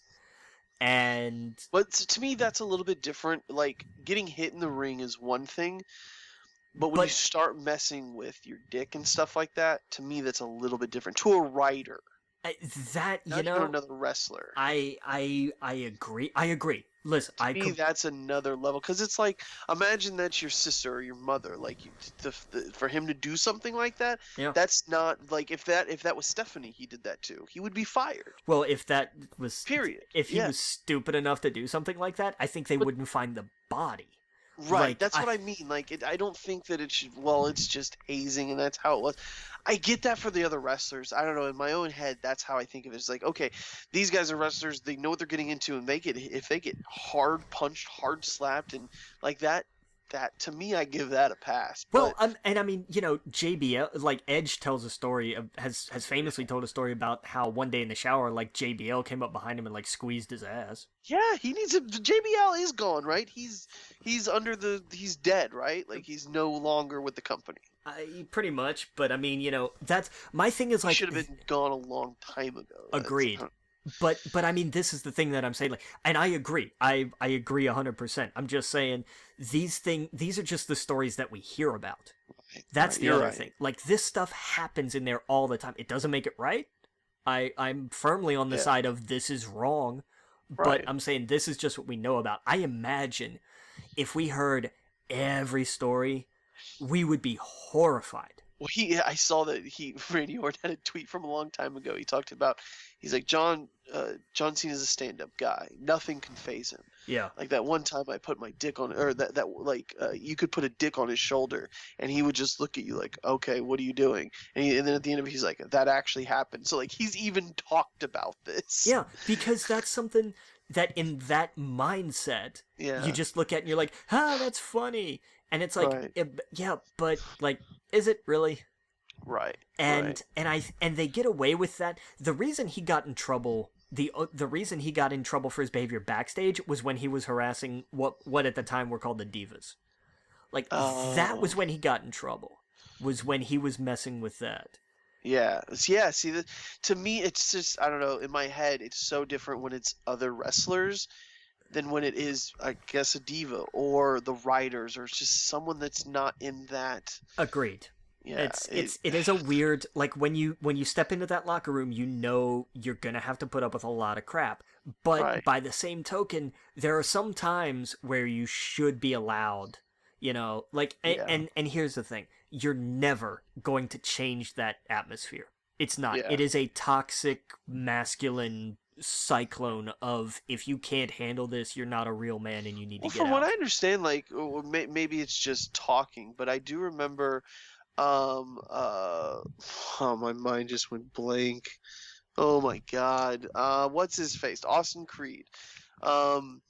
He was talking about how it's not like that anymore. It's so corporate right now. And I think that's part of it. It's like, because now people will sue. And I think that's part of it. And I think that's something for the better. And I also think it's not because there are people in there with that JBL kind of mindset. Right. No. It's now most of these wrestlers are very much homegrown in NXT. They have to know the rules. They have to know how it works. They have to abide. It's a very different mindset than all of them kind of coming from different, it's just totally different generation. Yeah. Yeah.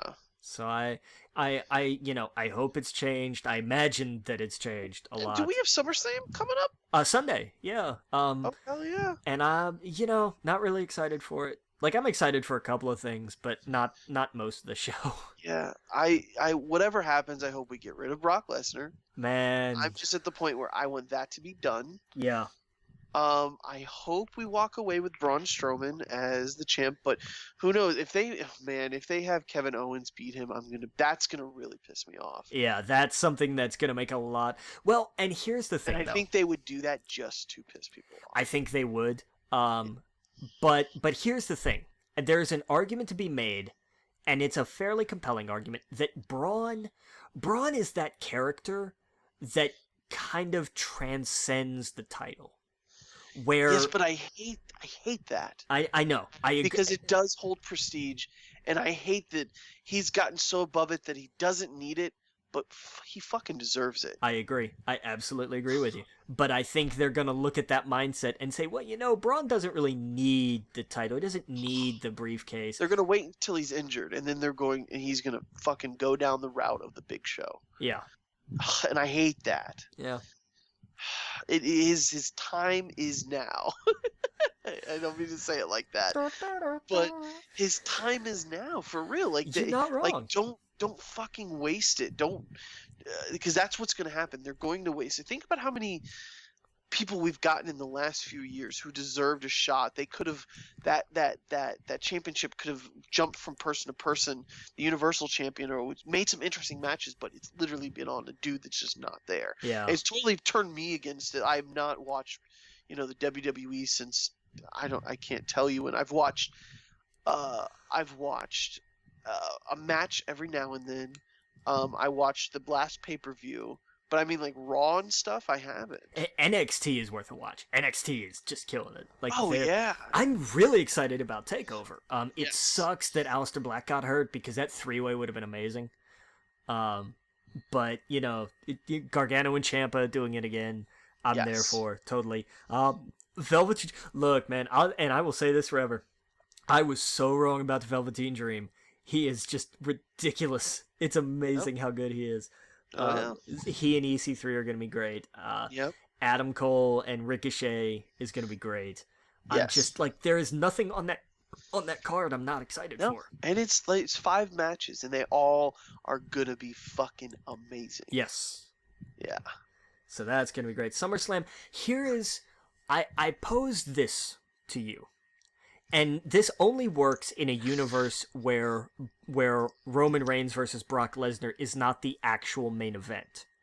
It will be, but I think that here's how I'm okay with Kevin Owens winning the Money in the Bank briefcase.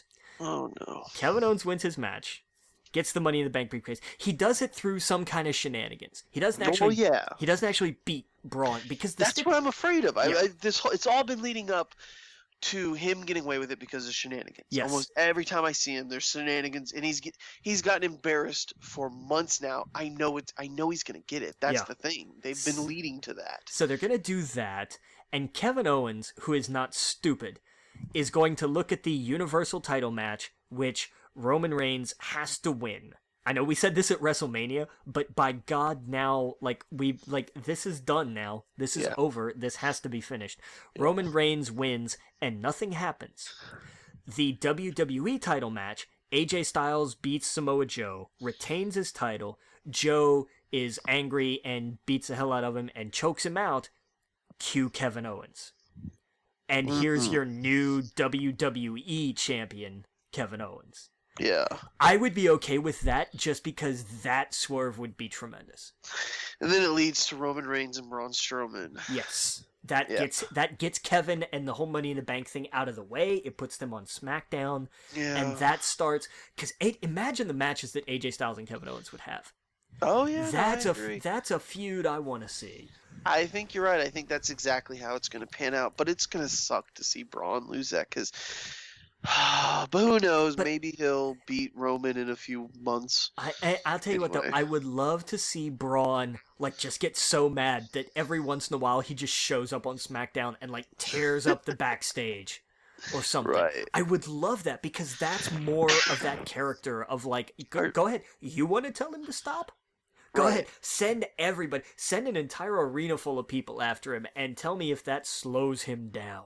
Do we know if they're doing a shakeup after after SummerSlam? I imagine there'll be something.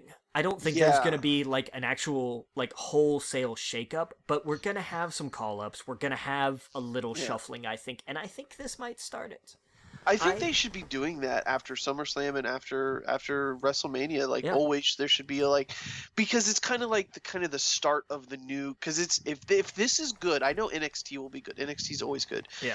But if this is a good SummerSlam, it's gonna get me excited to go. I need to watch what happens next. Exactly. And for them to switch it up, have them switch it up. Have Kevin go to SmackDown. Have someone from SmackDown come to Raw, show up on Raw. Didn't Dean Ambrose show up? Dean Ambrose showed up this week. Was it cool? I remember seeing a picture. He looked like he was on steroids. He looks well because that's what happens whenever somebody gets injured. So all they do is hit the gym. So every time somebody comes back injured, they look ridiculous. Yeah. And it fades after a while because they get back into their normal road routine.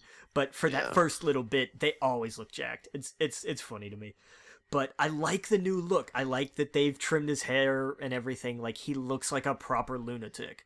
And I like it, and I think they can really go places with it. I don't think he turns at SummerSlam. I think they let that build for a couple months. I think he turns at Survivor Series. Yeah. I'd be surprised if he turns at SummerSlam. A little bit. I wouldn't be terribly surprised, but I think they build him back up for a little while first. Yeah. Man. No, I'm just looking at who's here. Dolph Ziggler, go away. I'm done with Dolph.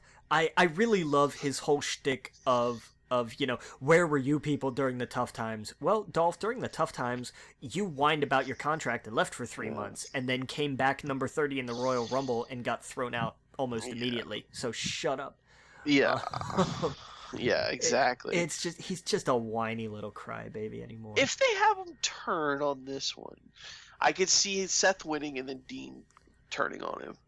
And that's setting up a Seth versus Dean. But I think you're right. I don't think you save that for later. I think you get, let Dean build on that, coming back from an injury momentum. Yeah. Now, Charlotte came back, I'm seeing? Charlotte came back, so it's her, Becky, and Carmella for the women's title. And I think that's to give Carmella an out. I think now, when it was just Carmella and Becky was going to win that match. There was no way she couldn't. Okay. I think with 3 now, Mella gets clocked early or something, is out most of the match, Becky and Charlotte burn the house down, and then Mella picks up the pieces. Why would Carmella need an out? Because she can't beat these two. They're better than her. She needs a little heelish way to win. And that's how she does it. She comes in and picks up, Charlotte puts a figure 8 on Becky, and Becky's about to tap, and then Mella comes in and breaks it up, kicks Becky in the head one time, 1, 2, 3, retains.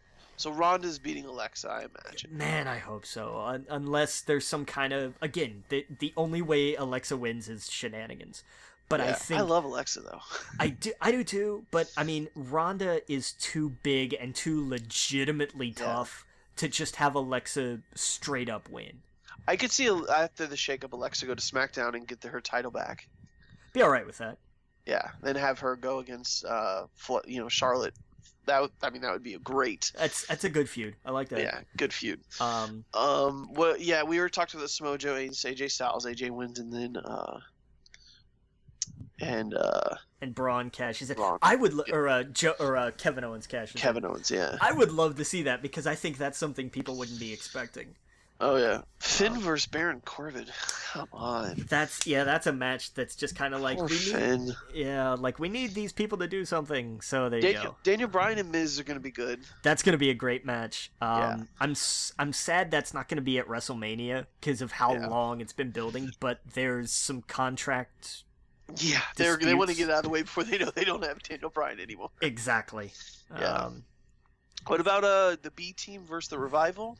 B team, go, go, go! I'm I in. haven't seen any of that. I'm in. I'm so in with these guys because it's so. This is another case of like this is too stupid to have gotten over, and Yeah. there's no way I'm paying $28 for that stupid shirt. But I love these guys. I absolutely do. Go and watch because they've got a new theme now and everything, and it's hilarious and it's great because they just ran with this, man. Hey, they found something that works. It sounds like. And they did, and it does. It absolutely works, and there's no reason. Like it should be the dumbest thing ever, but but they sell it because they are so into it. Okay. Now I saw that Heyman got beaten up by Brock Lesnar, but then it was all like a rouse, or didn't? What happened there? Like, okay, like he so beat him up, but then this week it was like, oh, it was all a joke, and then he went after Roman or something, right? kind of, yeah, pretty much. Okay, so they're not having Heyman turn against him and pick someone else. No, that was the setup. Was like Gotcha. Heyman came out to the ring and he was gonna be like, "I'm gonna be in your corner and we're gonna get Brock together," and it was all just a setup. Yeah. Gotcha. So you think New Day's gonna get the championship from the Bludgeon Brothers? That's gonna depend on how they think the Bludgeon Brothers are gonna do going forward. I hope so. I didn't like the Bludgeon Brothers. I don't either. They haven't really done like they've been powerhouse and that's great, but they're not really interesting. And yeah, it's like Strowman was a powerhouse, but then something clicked. Yes, they haven't had that with the Bludgeon Brothers. Yeah. And if they had, I would say yeah, they're definitely going to retain. Now I'm not so sure. Yeah. I hope the New Day gets it, but it's going to be this match is either going to be a beating, just an absolute merciless beating by the Bludgeon Brothers, or it's going to be the one that tests whether or not they're worth holding that gold. Okay. And what about the Rusev and Lana? That'll be on the pre-show. I don't care. Okay. I love because I love Rusev. Rusev. This is the perfect example of WWE screwing up booking. Nobody in NXT was a hotter heel than Almas. Nobody on that main roster right now is hotter than Rusev. Yeah. And they're both in a mixed tag match on the pre-show. Yeah. Wow. That's crazy. Whew. Cedric and Drew? Maybe Drew. It might finally be Drew's time. Okay. I am so tired of the Cruiserweight title being on the pre-show because these guys will put on if you give them time, watch 205 Live. 205 Live is great. Yeah. And it's sad. It's sad that they keep them on the pre-show. Yeah. No, I agree. Last match I saw for the Cruiserweight was really good. Yeah. The last few of them. But yeah, it's only been on the pay-per-views. I haven't. And then Nakamura and Jeff Hardy. Nakamura retains. Yeah. That's pretty much a given. So wasn't Randy Orton supposed to be in this, but I guess not anymore because of his shenanigans? He was never involved in this. Did he come out and attack somebody at some point? He came out and attacked Hardy. Yeah, but he's just kind of he didn't do that in like I'm coming for this title. It was just like I'm the only legend left and you people suck, so I'm just going to tear down everybody else kind of, Gotcha. It's like, okay, fine, be a bad guy, that's fine. Yeah.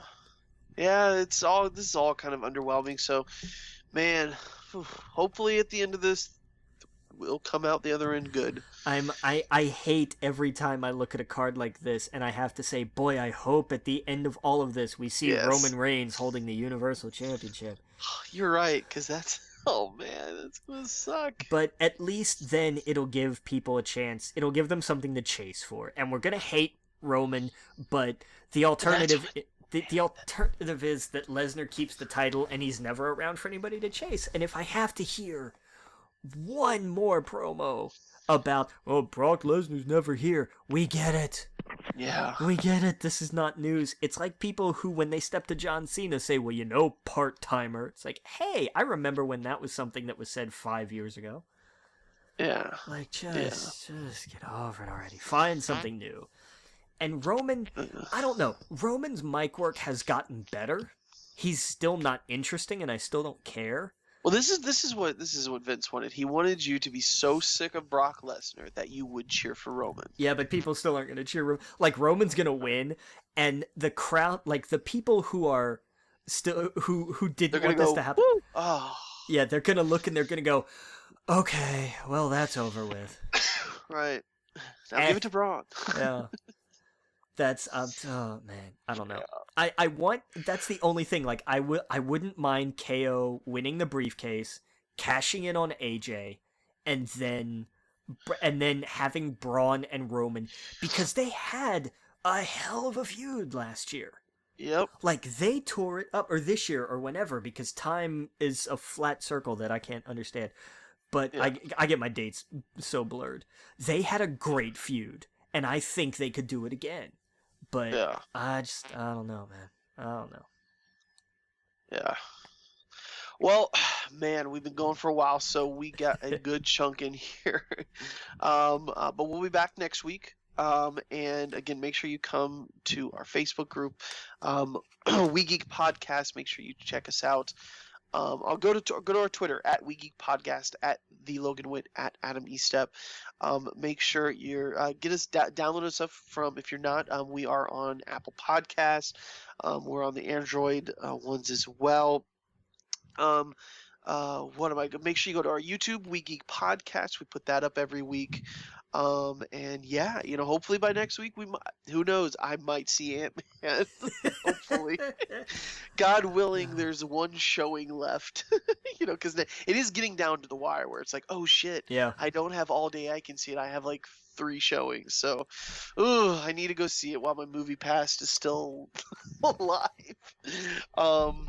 That or Mission Impossible, or maybe both. Who knows? Maybe I get some extra free time this week. So, probably next week I will talk about my journey back into Azeroth in the World of Warcraft. God willing. But yeah, man. I don't know. We'll see you next week, Captain. Captain.